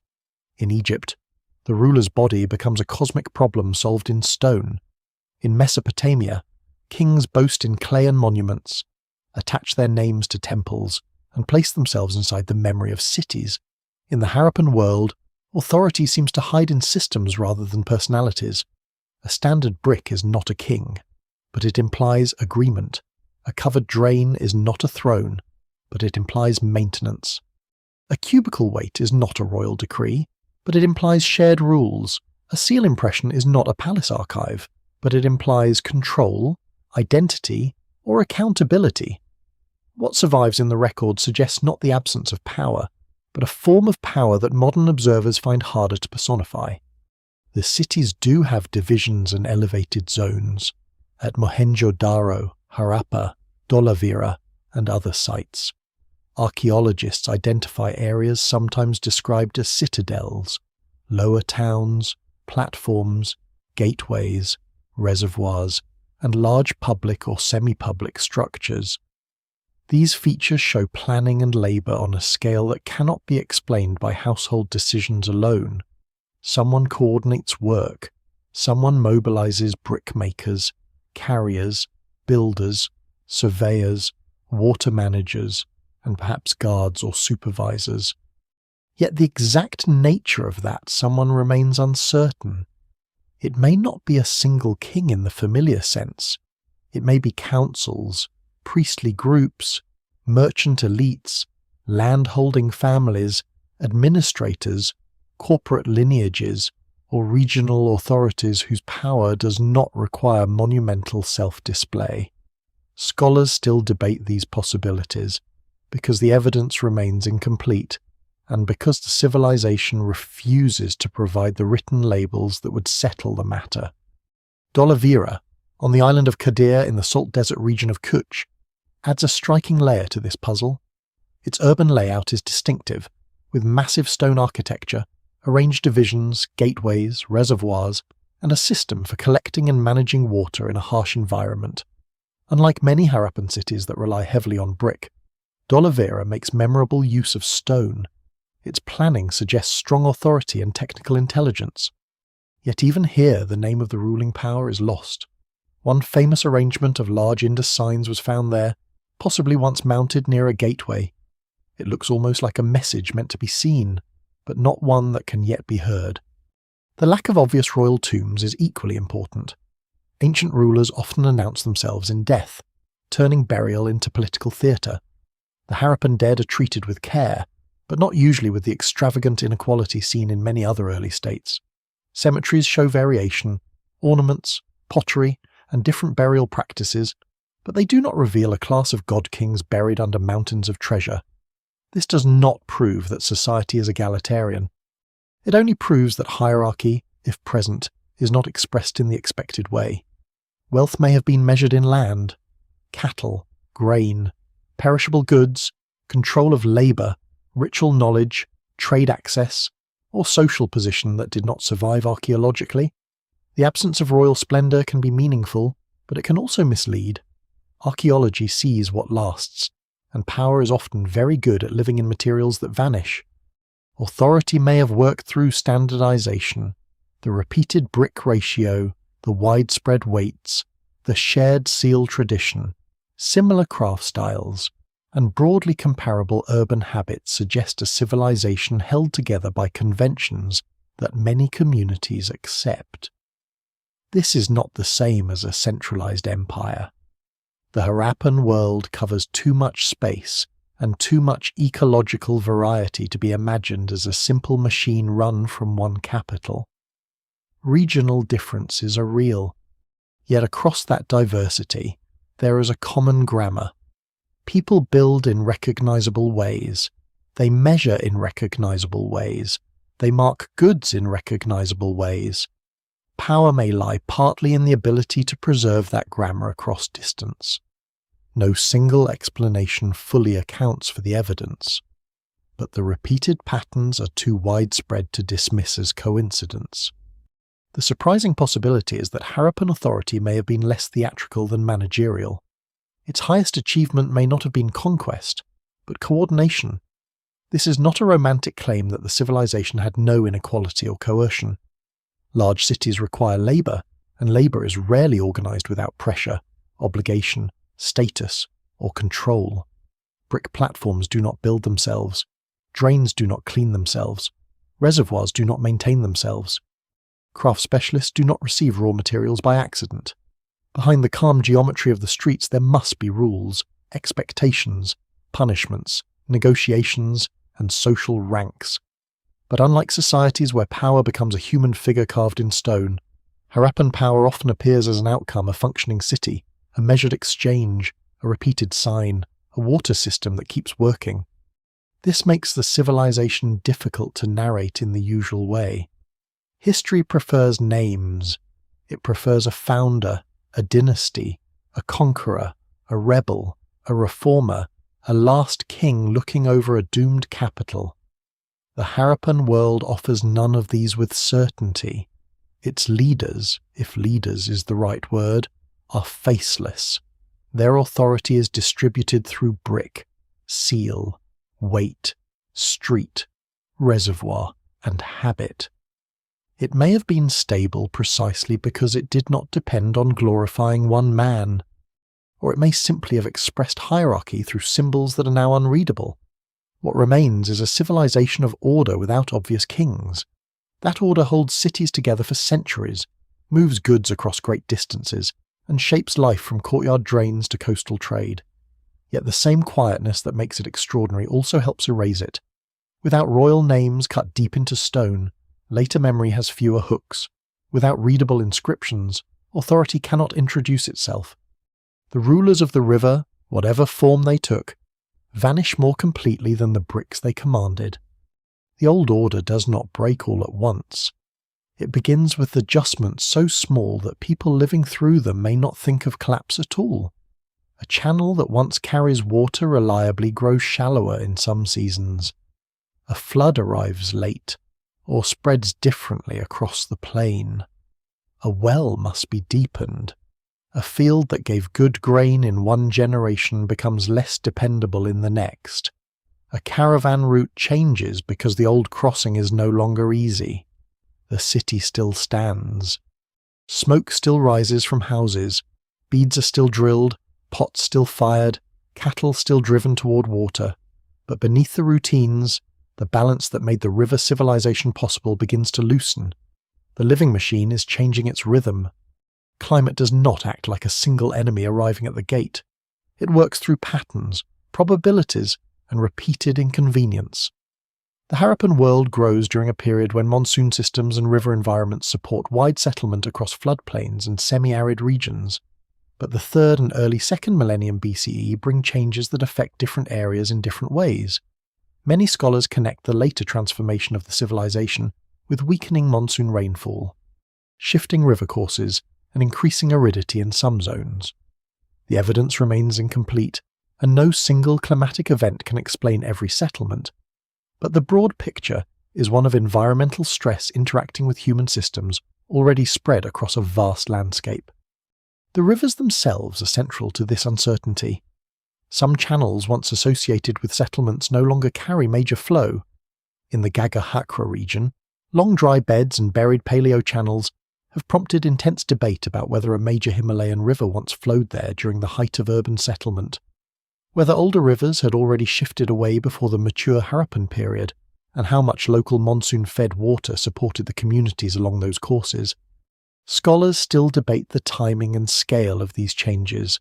What matters for the people on the ground is less elegant than the debate. If water becomes seasonal, reduced, unpredictable, or displaced, towns built around earlier expectations must adapt. River migration is especially unsettling because it can erase certainty without destroying everything. A violent flood can be remembered as disaster, but a river slowly abandoning an old course can feel like betrayal by inches. Fields farther from reliable water require different labour. Wells may no longer reach what they once reached. Silt arrives in the wrong places. Routes once linked by water become awkward overland passages. Settlements that prospered because of their position may find that position losing value. The city does not need to be smashed by invaders to become vulnerable. It only needs the reasons for its location to weaken. At Mohenjo-Daro, repeated flooding appears to have affected parts of the site over time, leaving deposits and rebuilding phases that suggest residents were used to living with water's destructive side as well as its benefits. In other regions, the problem may have been too little dependable water rather than too much. The Harappan civilization does not face one uniform environmental story. It faces a mosaic of pressures. Some communities deal with floods, others with drying, others with shift in trade or farming conditions. The civilization's size, once a strength, also means that stress travels unevenly. The monsoon is another invisible actor. To modernize, a river seems like the main character because it can be seen, mapped, and named. But the monsoon controls the wider mood of the land. It feeds seasonal streams, supports crops, replenishes groundwater, influences grazing, and determines whether marginal zones remain inviting or become risky. If monsoon rainfall weakens over generations, the effects may accumulate slowly. Farmers may shift crop choices. Pastoral movement may change. Villages may relocate. Urban centres may find it harder to draw surplus from their surrounding countryside. The evidence suggests that some later Harappan communities increasingly favour smaller settlements and local adaptation. This is not disappearance in a single dramatic moment. It is decentralisation under pressure. Environmental strain also affects trade. A river route that becomes less reliable changes the movement of goods. A surplus that once supports craft specialists may shrink. A town that once stands between productive fields and distant markets may lose importance. Standardized systems can weaken when the practical benefits of participating in a wide network decline. The old weights, seals, and urban conventions may continue for a time, but their grip loosens as local needs become more urgent. What survives in the record suggests that during the later phases, the strong uniformity of the mature Harappan world begins to fragment. Regional styles become more pronounced. Some urban centres decline. Smaller rural settlements become more important. The civilization does not vanish like a flame blown out. It changes shape like water finding lower ground. There is a human cost hidden inside these patterns. A household that has lived for generations in one neighbourhood may face decisions no inscription records. Whether to stay and repair, to move toward a smaller settlement, to follow kin, to change crops, to rely more on herding, or to abandon a house whose drains and walls once represented stability. These choices are rarely dramatic enough to leave clear archaeological signatures, yet they are the substance of historical change. The ancient river civilization is often discussed through climate curves and site maps, but its transformation happens through families making decisions under conditions they cannot fully control. This is why simple collapse stories fail. It is tempting to imagine a single-cause invasion, drought, earthquake, flood, epidemic, or internal revolt. Some may have played roles in particular places or moments, and older theories once gave violent invasion far more explanatory power than the evidence now supports. But no single explanation fully accounts for the pattern. The decline of the mature urban system appears to involve environmental change, river instability, shifting trade, regional adaptation, and social and economic reorganization. The mystery is how a civilization so widely organized becomes gradually less urban, less standardized, and less visible without leaving behind a clear final cry. The river begins to shift, and with it the meaning of the cities shifts. Streets that once embodied confidence become hard to maintain. Wells remain useful until they do not. Drains still carry water away. But civic order depends on people believing the city is worth repairing. A seal still marks identity, but long-distance systems matter less if exchange thins. A brick wall still stands, but the world that gave it purpose is changing around it.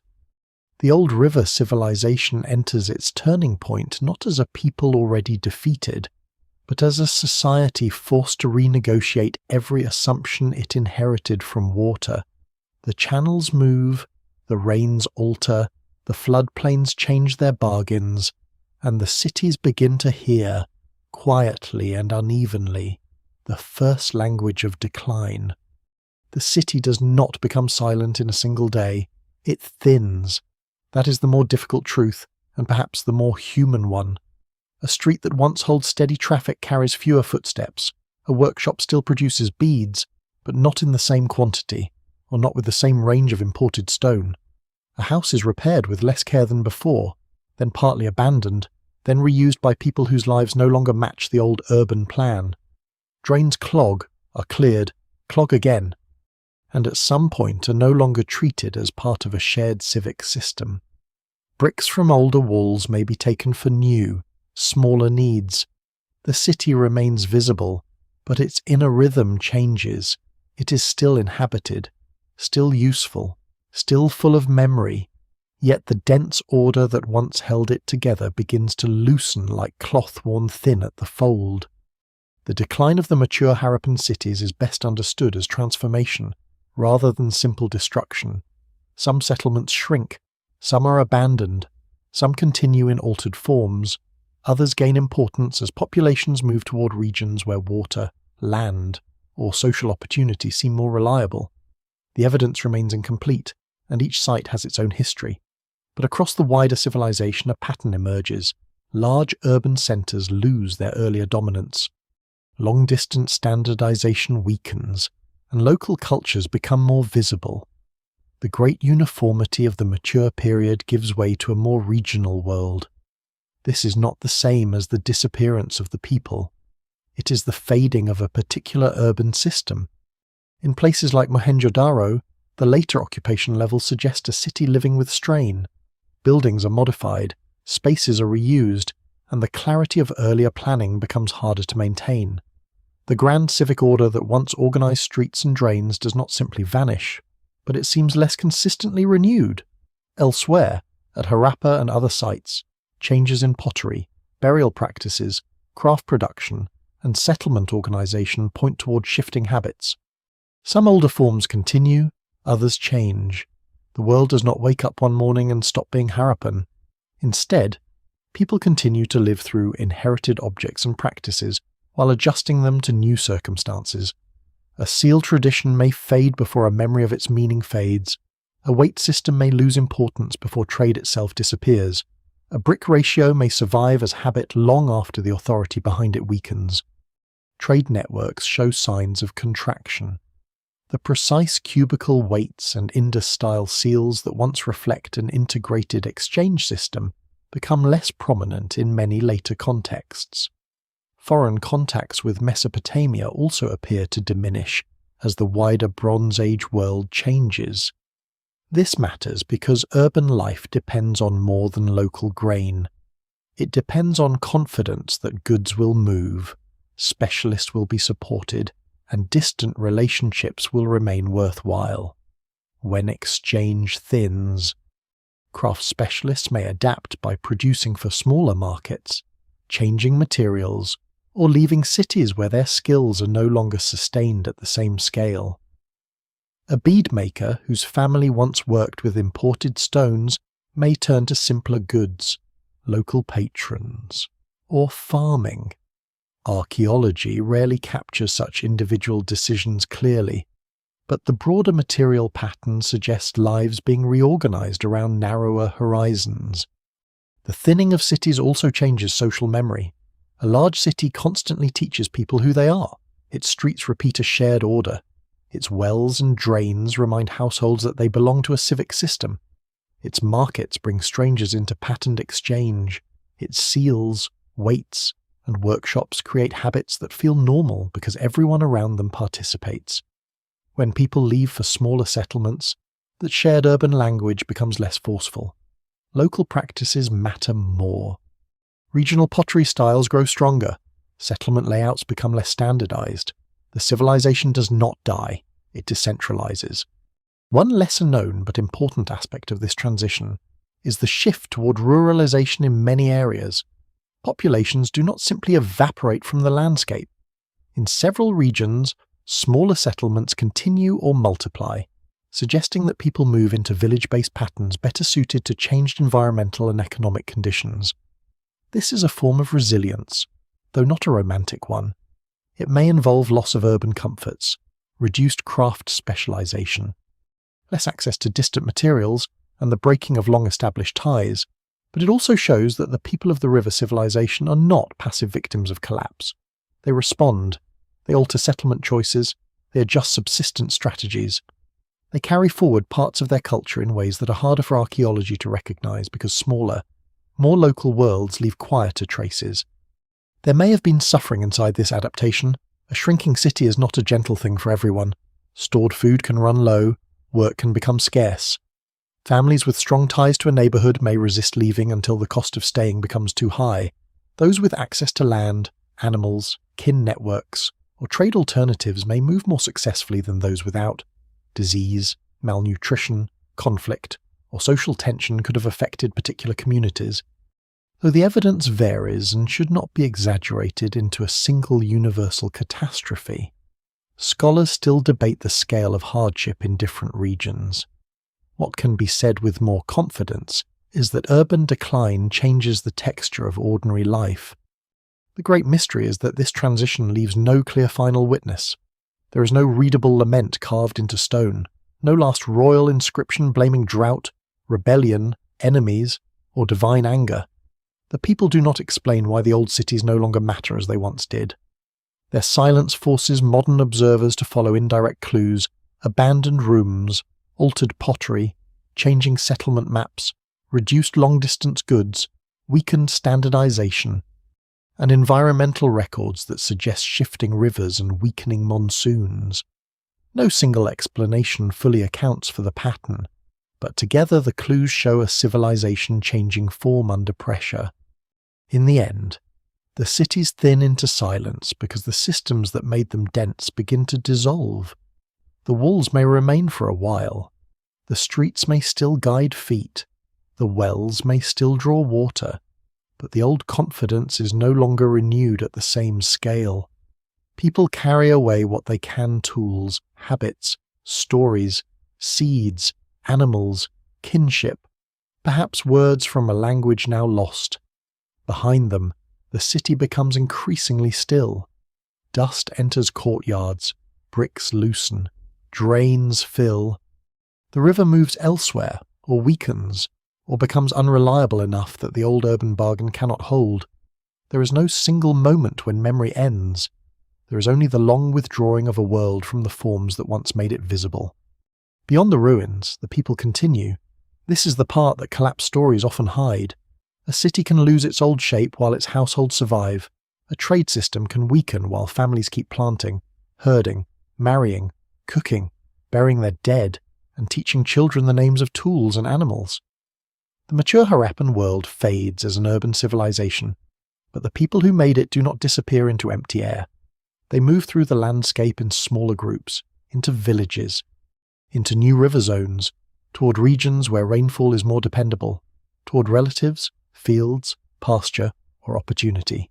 They carry habits with them that may no longer look grand from a distance, but still belong to the old world pottery techniques, ornaments, crop knowledge, cattle keeping, house forms, craft memories, symbols, stories, and perhaps fragments of speech that leave no direct inscription behind. This survival is harder to see than urban greatness. A large city makes itself visible to archaeology through brick, street plans, drains, platforms, wells, and dense debris. A village leaves a softer trace. Its walls may be rebuilt from perishable materials. Its craft production may be local. Its trade goods may be fewer. Its public architecture may be modest or absent. When people move away from cities, they do not stop having history, but they become less visible to the methods that recover ancient urban life. The record becomes patchier, more regional, and more difficult to connect into one story. What survives in the record suggests continuity mixed with change, not a clean break. Yet the details remain debated, because continuity after collapse rarely announces itself with labels. In several regions, later Harappan communities adapt to new ecological and social conditions. Settlement patterns shift eastward and southward in some interpretations, with smaller communities becoming more common in areas influenced by monsoon rainfall and local rivers. Pottery styles change. Some forms associated with the mature urban system decline, while regional traditions become more distinct. Craft traditions survive unevenly. The old Indus script fades from use, or at least disappears from the surviving record. Standardized weights and seals become less central. This does not mean people forget everything at once. It means the old systems that made those objects necessary no longer operate in the same way. A seal has less purpose when long-distance administration contracts. A strict weight standard matters less when exchange becomes more local. A city drain matters less when households live in smaller settlements with different demands. The movement of people after urban decline is not a single migration in one direction. It is a series of adjustments across a wide region. Some communities remain near old centres, others move toward the upper Ganges-Yamuna plains, Rajasthan, Gujarat, Punjab, Haryana, and other zones where later cultural developments take shape. The evidence remains incomplete, and it is dangerous to draw a straight line from every Harappan settlement to every later society. Still, archaeology does not support a vision of total replacement.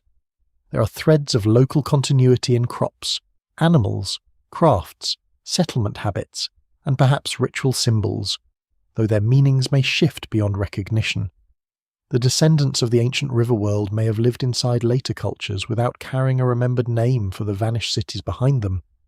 This is one of the strangest forms of erasure. A civilization can survive biologically and culturally in fragments while vanishing as a conscious memory. People may continue to use a style of ornament whose original associations are forgotten. They may inherit farming practices refined in an older age without telling stories about the urban planners who once built drains and wells. They may carry words from older languages into newer speech. Though the paths of language change are difficult to reconstruct, they may revere water, fertility, animals, trees, or household rituals in forms that have deep roots, but cannot be confidently traced to a single ancient source. Scholars still debate these continuities, because resemblance is not proof, and later meaning can transform older symbols completely. The old urban civilization may also have merged with incoming or neighbouring groups over time. South Asia in the 2nd millennium BCE is not a sealed container. Populations, languages, pastoral groups, farming communities, and cultural practices move, mix, and change. The relationship between the late Harappan world and later Indo-Aryan speaking traditions remains one of the most debated questions in ancient history. Archaeology, linguistics, and genetics each offer different kinds of evidence, but none gives a simple story. What can be said carefully is that the post-urban landscape becomes a zone of interaction. Older communities do not vanish, and newer cultural forms do not appear in an empty land. The result is mixture, transformation, and layered memory. A lesser-known but important detail is that some Harappan crops and domestic habits continue to matter after the city's decline. The agricultural repertoire of the region does not reset. Wheat, barley, pulses, millets in some areas, cattle, sheep, goats, and local adaptations continue to shape life. In parts of the late and post-urban world, communities seem to rely more heavily on mixed farming and herding suited to changing rainfall patterns. This practical knowledge may be one of the civilization's most durable legacies. Cities can fall, but seed selection, animal management, cooking habits, and seasonal judgment can travel with households.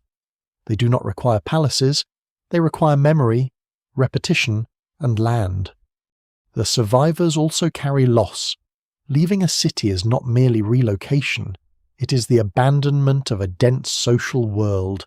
In a large urban settlement, a person knows where to find a bead maker, a potter, a well, a market, a drain, a neighbour, a shrine or ceremonial place, a street that leads toward the edge of town. In a smaller village, life may be more flexible, but narrower. The old city's scale, anonymity, and specialization fade. A child born generations later may never see the great streets functioning as they once did. The ruins may still stand nearby, but their meaning changes. They become old mounds, sources of brick, places with stories attached, or simply high ground in a flat landscape. Memory becomes local, then vague, then detached from history.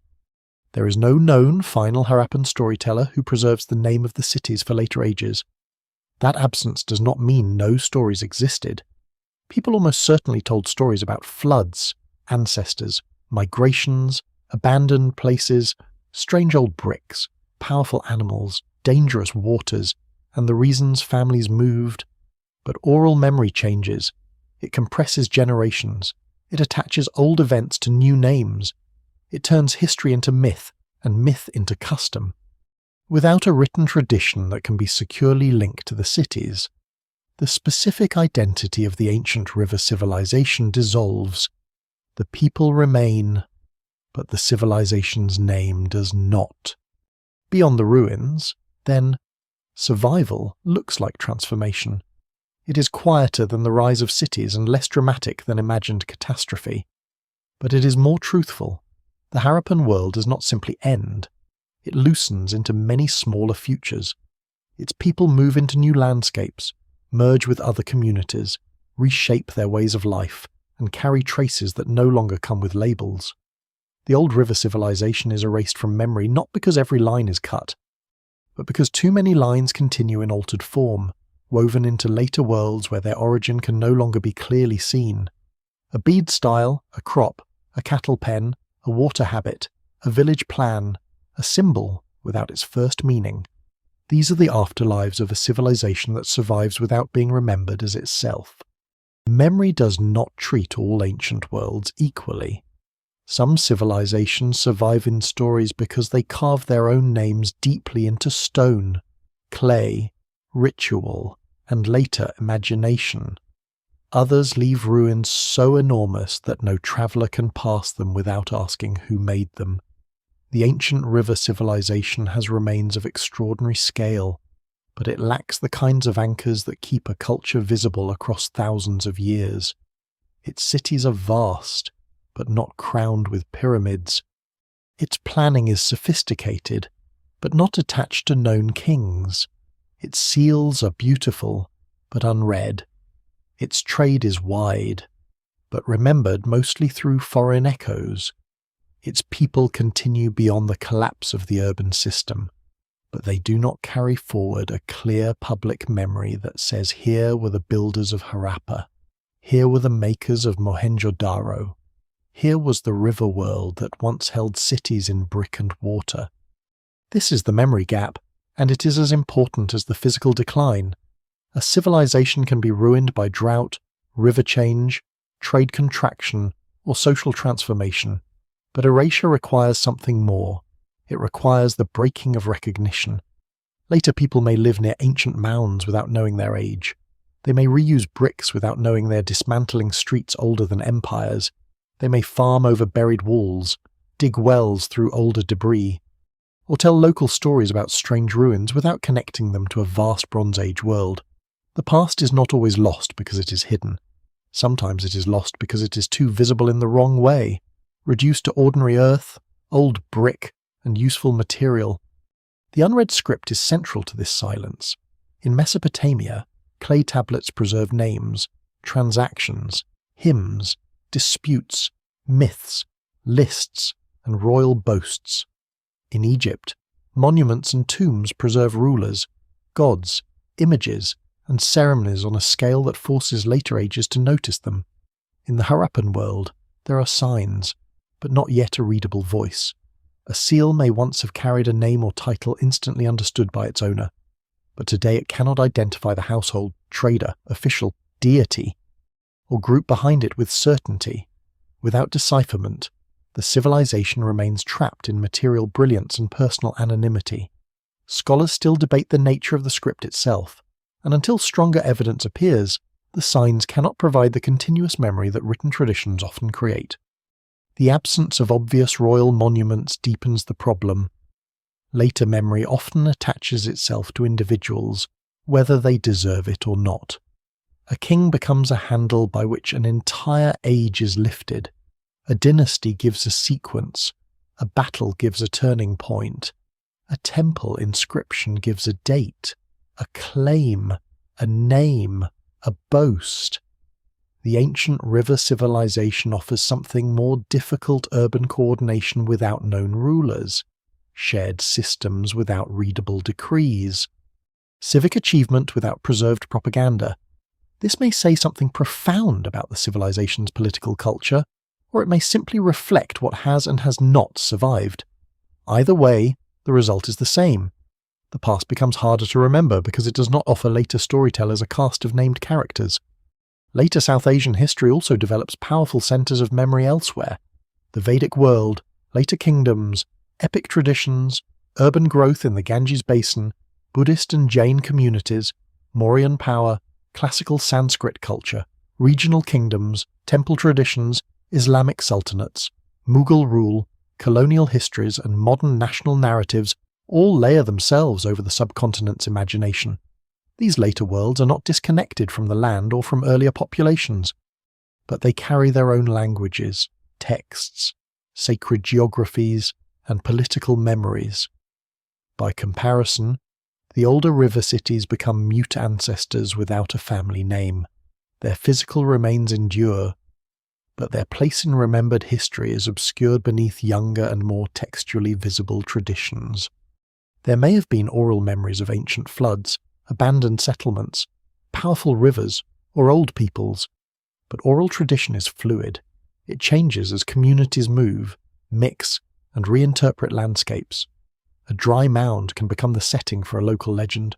A brick ruin can be explained through giants, demons, forgotten kings, or no story at all. The evidence remains incomplete. And it is almost impossible to trace a secure line from a Bronze Age urban memory to a later tale without written continuity. This does not mean memory vanished instantly.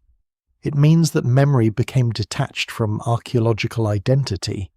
The people may have remembered something, but not in a form that modern scholarship can safely match to Harappa or Mohenjo-Daro. The river's own disappearance from living geography may have widened the gap. A city beside a living sacred river can remain tied to repeated pilgrimage, ritual, trade, and settlement. A city beside a shifting or drying channel loses that continuity more easily. If water moves away, people move too. The landscape that once explained the city no longer makes sense. Later observers see a mound in dry country and struggle to imagine the ancient hydrology that made it viable. A lost river does not only remove water, it removes context. It makes the ruins seem misplaced, as if civilization had appeared where it should not have been. Only with geology, satellite imagery, sediment studies, and archaeological mapping does the old logic of settlement begin to reappear. A surprising part of the erasure is how recent recognition truly is.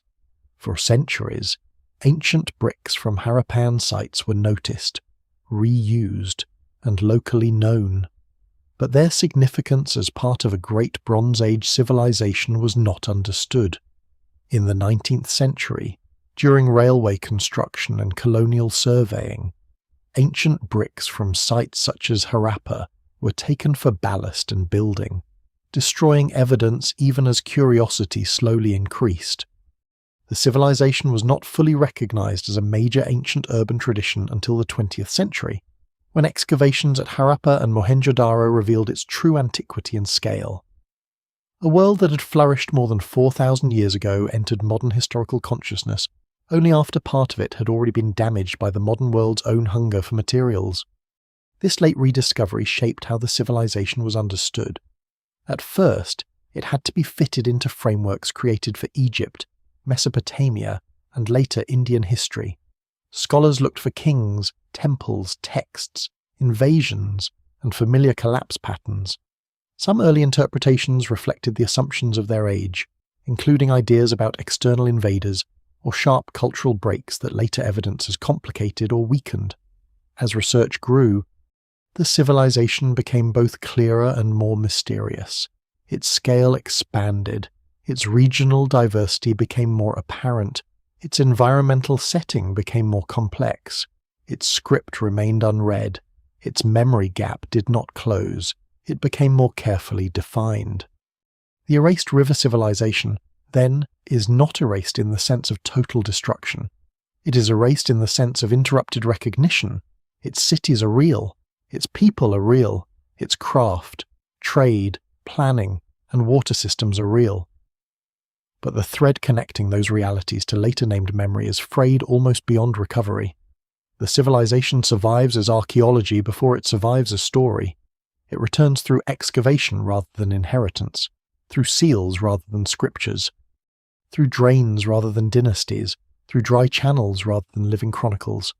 And that may be why it feels so haunting. It reminds us that greatness does not guarantee remembrance. A society can master brick, water, trade, and urban order, and still lose the simple privilege of being known by its own name. The civilization returns to history in fragments, and at first no one realizes what they are holding. A traveller notices old bricks in a mound. An engineer sees a convenient source of durable material. A surveyor records ruins without understanding their age.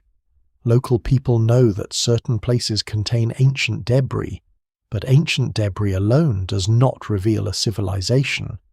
It takes a peculiar combination of accident, destruction, curiosity, and patient comparison for the erased river world to begin emerging again. By the time modern archaeology starts to understand what lies beneath the plains, some of the evidence has already been carted away in wagons, broken into railway ballast, or stripped from mounds that had endured for millennia in relative silence. The ancient cities survive long enough to be forgotten, then nearly suffer a second erasure at the hands of modern progress. One of the most unsettling details in this rediscovery is how useful the ancient bricks remained. At Harappa, in the 19th century, large quantities of baked bricks were taken and reused during railway construction under British colonial administration. The bricks, fired hard and standardized by Bronze Age builders, were still strong enough to serve modern industry. This is almost too perfect a symbol of historical amnesia, a civilization that once organized streets, drains, wells, and walls with careful precision is reduced, for a time, to a convenient quarry. The people removing the bricks are not villains in a simple story. Many do not know what they are dismantling. That is precisely the tragedy. The ruins are not hidden in some inaccessible jungle or sealed tomb. They are open, visible, and misunderstood. Early observers do leave hints. In the 1820s and 1830s, Charles Masson, a deserter, traveller, and explorer of unusual life, visits sites in the Punjab and records mounds and ancient materials in the region, including Harappa. His observations are important, though they do not immediately reveal the full age and significance of the site. Later, Alexander Cunningham, who becomes the first Director General of the Archaeological Survey of India, also pays attention to Harappa and reports seals and ruins. Yet even here the picture is partial. A single seal is intriguing, but without the wider context of systematic excavation, it is difficult to place. The civilization remains scattered in pieces across notes, collections, mounds, and broken surfaces. The real turning point comes in the early 20th century, when excavation begins to transform isolated curiosity into a coherent historical revelation. Dayaram Sani undertakes excavations at Harappa in the 1920s, and Rakaldas Banerjee works at Mohenjo-Daro, uncovering remains that are clearly part of something immense and ancient. Under John Marshall, then Director General of the Archaeological Survey of India, the significance of these discoveries begins to take shape publicly. Marshall announces that a previously unknown civilization, contemporary with the great early civilizations of Egypt and Mesopotamia, has been uncovered in the Indus region. This is one of the great moments in archaeology, not because it produces a treasure-laden tomb or a single spectacular monument, but because it forces history to widen. South Asia's ancient past is suddenly much deeper and more urban than many had imagined. At Mohenjo-Daro, the excavators reveal streets, drains, wells, brick houses, platforms, the Great Bath, and a city plan astonishing in its regularity. At Harappa, the mounds give up structures, craft remains, burials, seals, and the physical grammar of a complex urban world. The seals are especially arresting. Their script is unfamiliar. Their animals are both vivid and enigmatic. Their craftsmanship suggests administration, identity, and symbolic depth. But their exact meaning cannot yet be read. The evidence remains incomplete, and even in the first flush of discovery, scholars understand that the civilization is both visible and elusive. It appears suddenly in modern awareness, but refuses to explain itself in familiar terms. The early decades of research are shaped by both insight and limitation. Archaeologists identify major sites and begin to compare architecture, seals, pottery, and brick styles. Yet dating methods are still developing. Stratigraphy is not always handled with modern precision, and some excavation practices damage information that later scholars would have valued greatly. Massive sites such as Mohenjo-Daro are difficult to excavate cleanly, especially under the pressures of early 20th century methods and expectations. Scholars look for parallels with better-known civilizations. They speak of citadels, granaries, priests, kings, and invasion in ways that sometimes reflect assumption more than evidence. The famous notion of a sudden Aryan invasion destroying the civilization gains traction in some early interpretations, partly because it fits broader historical ideas popular at the time. Later research complicates this strongly, showing that the decline of the Harappan urban system is far more gradual and environmentally entangled than a simple conquest narrative. As decades pass, the map grows. The civilization is no longer limited to Harappa and Mohenjo-Daro. New sites emerge across Pakistan and northwestern India, Kalibangan, Lothal, Banawali, Rakhigarhi, Dholavira, Ganweriwala, and hundreds of smaller settlements. The sheer scale of the civilization becomes one of the most surprising facts about it. It covers a larger area than many had first assumed, extending across river plains, dry channel zones, coastlines, and semi-arid regions. This expansion of the archaeological map changes the old picture completely. The Harappan world is not a pair of isolated cities. It is a vast cultural system with regional variety, multiple ecological strategies, and long development. Scientific methods deepen that picture even further. Radiocarbon dating helps establish chronology. Archaeobotany reveals crops and farming patterns. Zooarchaeology studies animal use. Geoarchaeology and sediment analysis clarify river behavior and landscape change. Remote sensing and satellite imagery identify buried channels and settlement patterns invisible from the ground. Aerial photography and satellite data, in particular, help illuminate the paleochannels of the Gaga-Hakra system and the wider environmental context in which settlements once flourished. What had seemed like isolated ruins becomes a network legible across the land itself. The river civilization, once erased from memory, begins to reappear not just through trenches but through patterns in soil, topography, and ancient watercourses. There is a quiet irony in this. The people of the ancient river world built one of the most carefully organized urban traditions of the Bronze Age, then vanished from remembered history because their voice could not be read and their rivers changed course. Millennia later, it is not myth, but technology that helps bring them back. A satellite image can reveal the ghost of a channel that explains why a ruined mound once mattered. Chemical analysis can show where a bead came from. Soil layers can record flood and drought. Ancient DNA, though still limited and difficult to recover in many South Asian conditions, adds another line of evidence about population history. Each method returns one small part of the lost world, though no single method can recover it whole. Rediscovery, then, is not one event but an ongoing act of assembly. Every trench, seal, burial, well, brick ratio, reservoir, weight, seed, and paleochannel adds another piece, while also producing new uncertainty. Scholars still debate chronology, language, river dynamics, social hierarchy, and the causes of transformation. The evidence remains incomplete, yet the broken earth has already given enough to overturn the old silence, beneath fields, beside dry channels, and under mounds once treated as mere ruins. An erased civilization has risen again into view. It does not come back as a legend restored, but as a world reconstructed from fragments, each one patient, durable, and slightly unwilling to surrender all its secrets. The more the ancient river civilization returns from broken earth, the less simple it becomes. Rediscovery does not solve the mystery, it multiplies it. Every new site expands the map. Every dry channel complicates the geography. Every seal adds signs that still cannot be read. Every burial raises questions about ancestry, status, health, and belief. Every layer of flood deposit or wind-blown dust forces scholars to ask whether water failed, shifted, destroyed, or merely changed the rules of settlement. The civilization is no longer invisible, but visibility brings its own kind of confusion. It is now possible to see enough to know that easy answers are dangerous. The dry channels are among the most debated clues. Across parts of northwestern India and eastern Pakistan, the Gagga-Hakra system runs like a ghost river through archaeology and memory.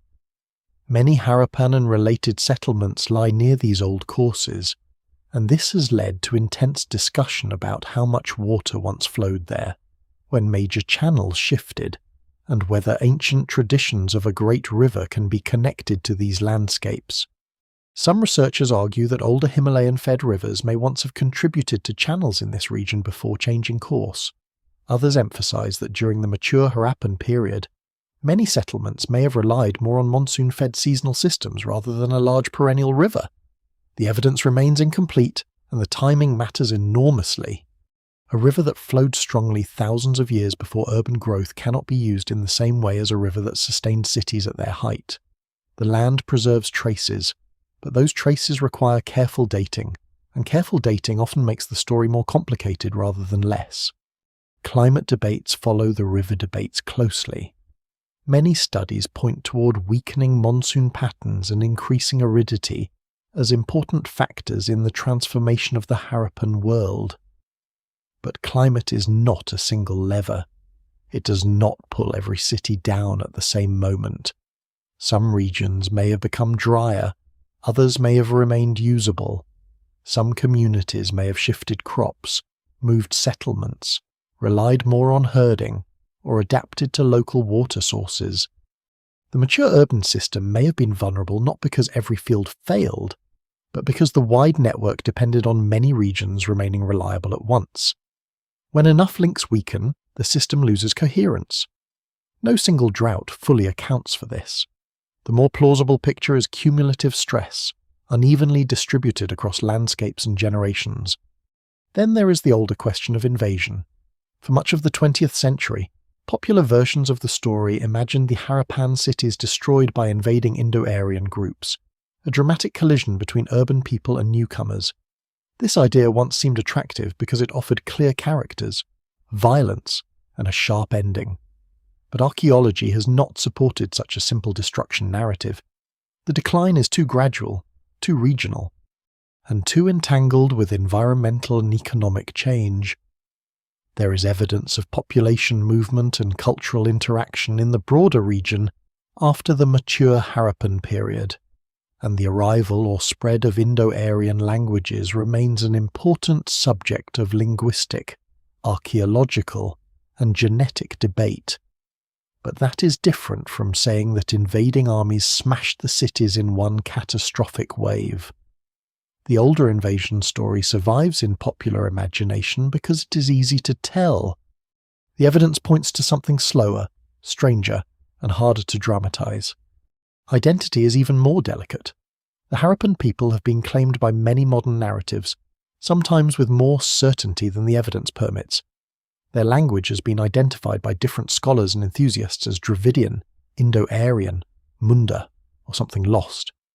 Their symbols have been linked to later religions, gods, rituals, and myths. Some connections may prove meaningful in limited ways, but many remain uncertain. The famous horned or seated figures, sacred-looking animals, tree motifs, female figurines, and water structures invite comparison with later South Asian traditions. Yet resemblance is not proof of direct continuity. What survives in the record suggests that later cultures developed in landscapes deeply shaped by older populations.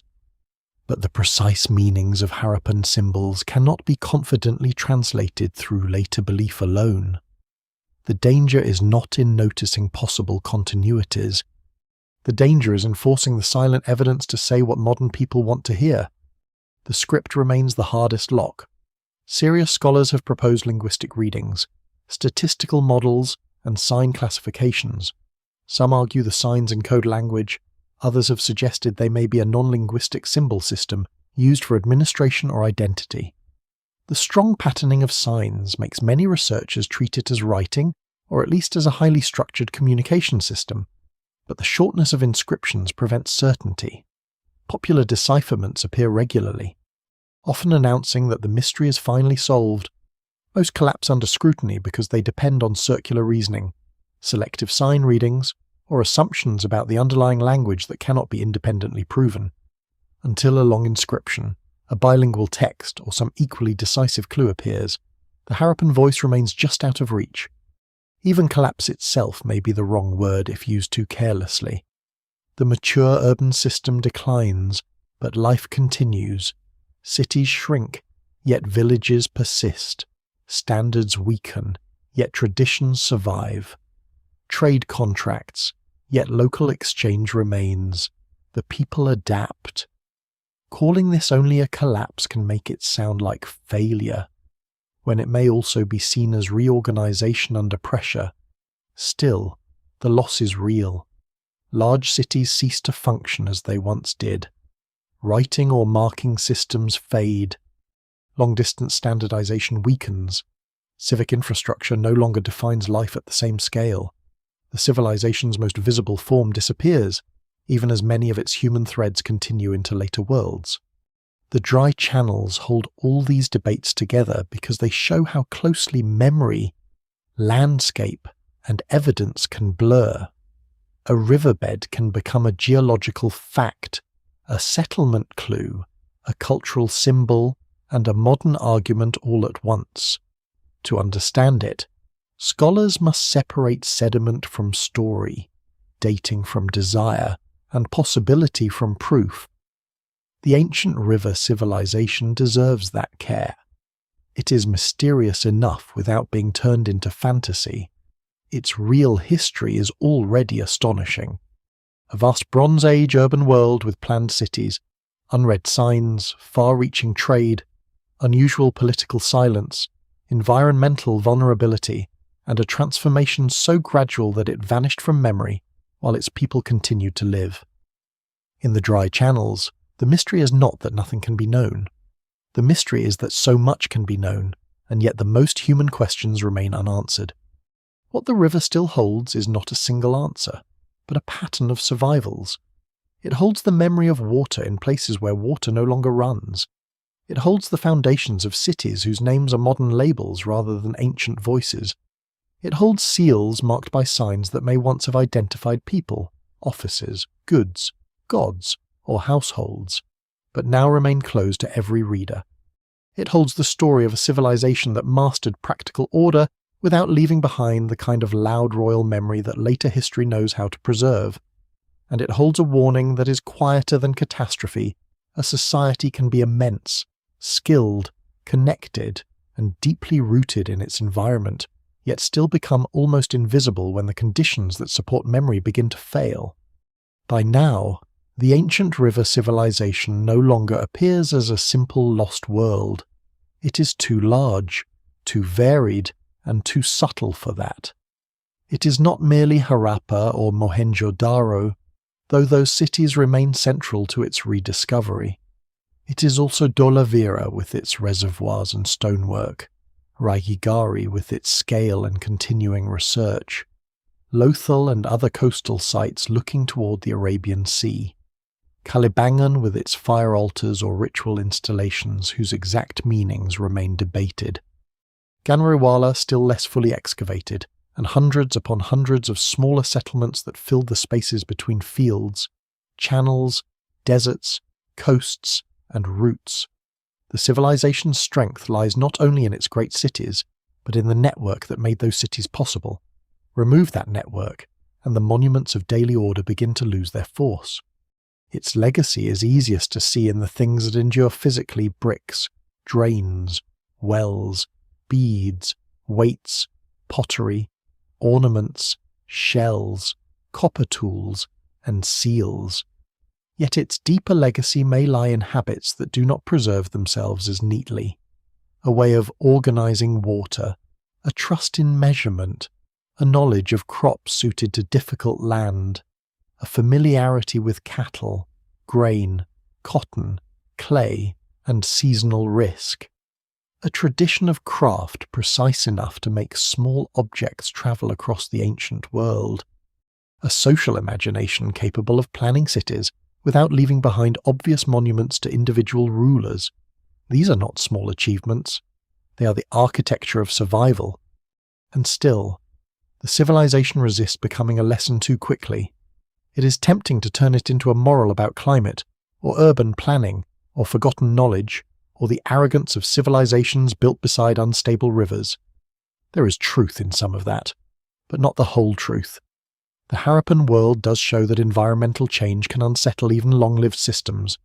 It shows that river migration, weakening monsoons, shifting trade, and regional adaptation can transform cities without a single apocalyptic ending.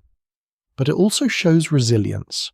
People move, they adjust, they carry seeds, animals, craft habits, family ties, and fragments of memory into new landscapes. The evidence remains incomplete, yet it suggests not a vanished people, but a vanished urban form. This distinction matters. To say the civilization disappeared is partly true, if civilization means the mature system of planned cities, standardized weights, seals, broad trade, and shared urban habits. To say the people disappeared is far less accurate. Their descendants, biological and cultural in complex ways, likely became part of the later human worlds of South Asia. But those continuities are tangled, transformed, and difficult to trace with certainty. They do not allow simple claims. The river civilization survives most clearly as an archaeological presence, not as an unbroken named memory. Its afterlife is real, but blurred. The unresolved mysteries remain at the centre. What language did its people speak? Was the script full writing, a restricted administrative system, or something between? How was authority organised across such a wide area without clear kings? What did the seals mean to those who used them? How did ritual, household life, water, animals, and identity fit together? How exactly did climate change, river shifts, and economic reorganisation combine to weaken the old cities? Scholars still debate these questions, and no single explanation fully accounts for all the evidence. The mystery is not a gap waiting to be filled by fantasy. It is a disciplined uncertainty built from real clues. Perhaps that is why the ancient river civilization remains so compelling. It does not offer the pleasure of easy recognition. It does not step forward with a named ruler, a readable epic, or a clear final disaster. It asks to be understood through infrastructure, craft, silence, and landscape. Its grandeur lies in the practical intelligence of a people who built livable cities in demanding environments, moved goods across great distances, and created systems stable enough to last for centuries. Its tragedy lies in the breaking of the chain that would have carried its own memory forward. In the dry riverbeds, the past is not entirely gone. It is buried in the curve of old channels, in the scatter of pottery after rain, in the mound rising slightly above a field, in the brick pulled from the ground, in the seal resting behind museum glass with signs that still withhold their sound. The river no longer speaks as it once did, but the land keeps its shape. The civilization erased from memory has not returned as a complete story. It has returned as a question with walls, wells, streets, weights, and watermarks. And perhaps that is the most honest way to leave it not solved, not silent, but still present beneath the dust, holding the outline of a world that history nearly forgot. The wind moves softly now over the old floodplains. It does not hurry. It passes across fields, roads, villages, dry channels, and mounds whose buried walls once held the warmth of human life. Somewhere below, a drain still follows its brick-lined path into darkness. A well still descends through layers of time, though no hand lowers a jar there now. A seal still carries the shape of an animal, and a short row of signs, waiting with the patience of stone. The people who made these things are gone, but not completely. No one is ever gone completely when they have altered a landscape, shaped a craft, planted a seed, built a street, taught a child, or left behind a habit that passes into lives they will never see. Their names are lost, and their words remain unread, but their existence presses upward through the earth. It is there in the discipline of their bricks, in the polish of their beads, in the confidence of their wells, in the old courses where rivers once moved with enough strength to gather cities along their banks. Civilizations often imagine themselves permanent while they are alive. They build, measure, trade, store, repair, and believe that the order around them is the shape of the world itself. But rivers shift, rains weaken, roots change, memory breaks. What feels solid becomes layered dust. What feels central becomes a ruin at the edge of a later stories. And yet, even after forgetting, something remains. The ancient river civilization does not end with a shout. It ends like water sinking into sand, leaving marks that can only be understood by those willing to look closely. It leaves no final king, no last inscription, no single explanation. It leaves a quieter inheritance, the knowledge that human worlds are both fragile and astonishing, easily lost and never entirely erased. Under the dry light, beneath the soil, the old river still holds its secret shape, and in that shape, the vanished cities remain, not as ruins alone, but as a long breath from the deep past, still moving faintly through the land,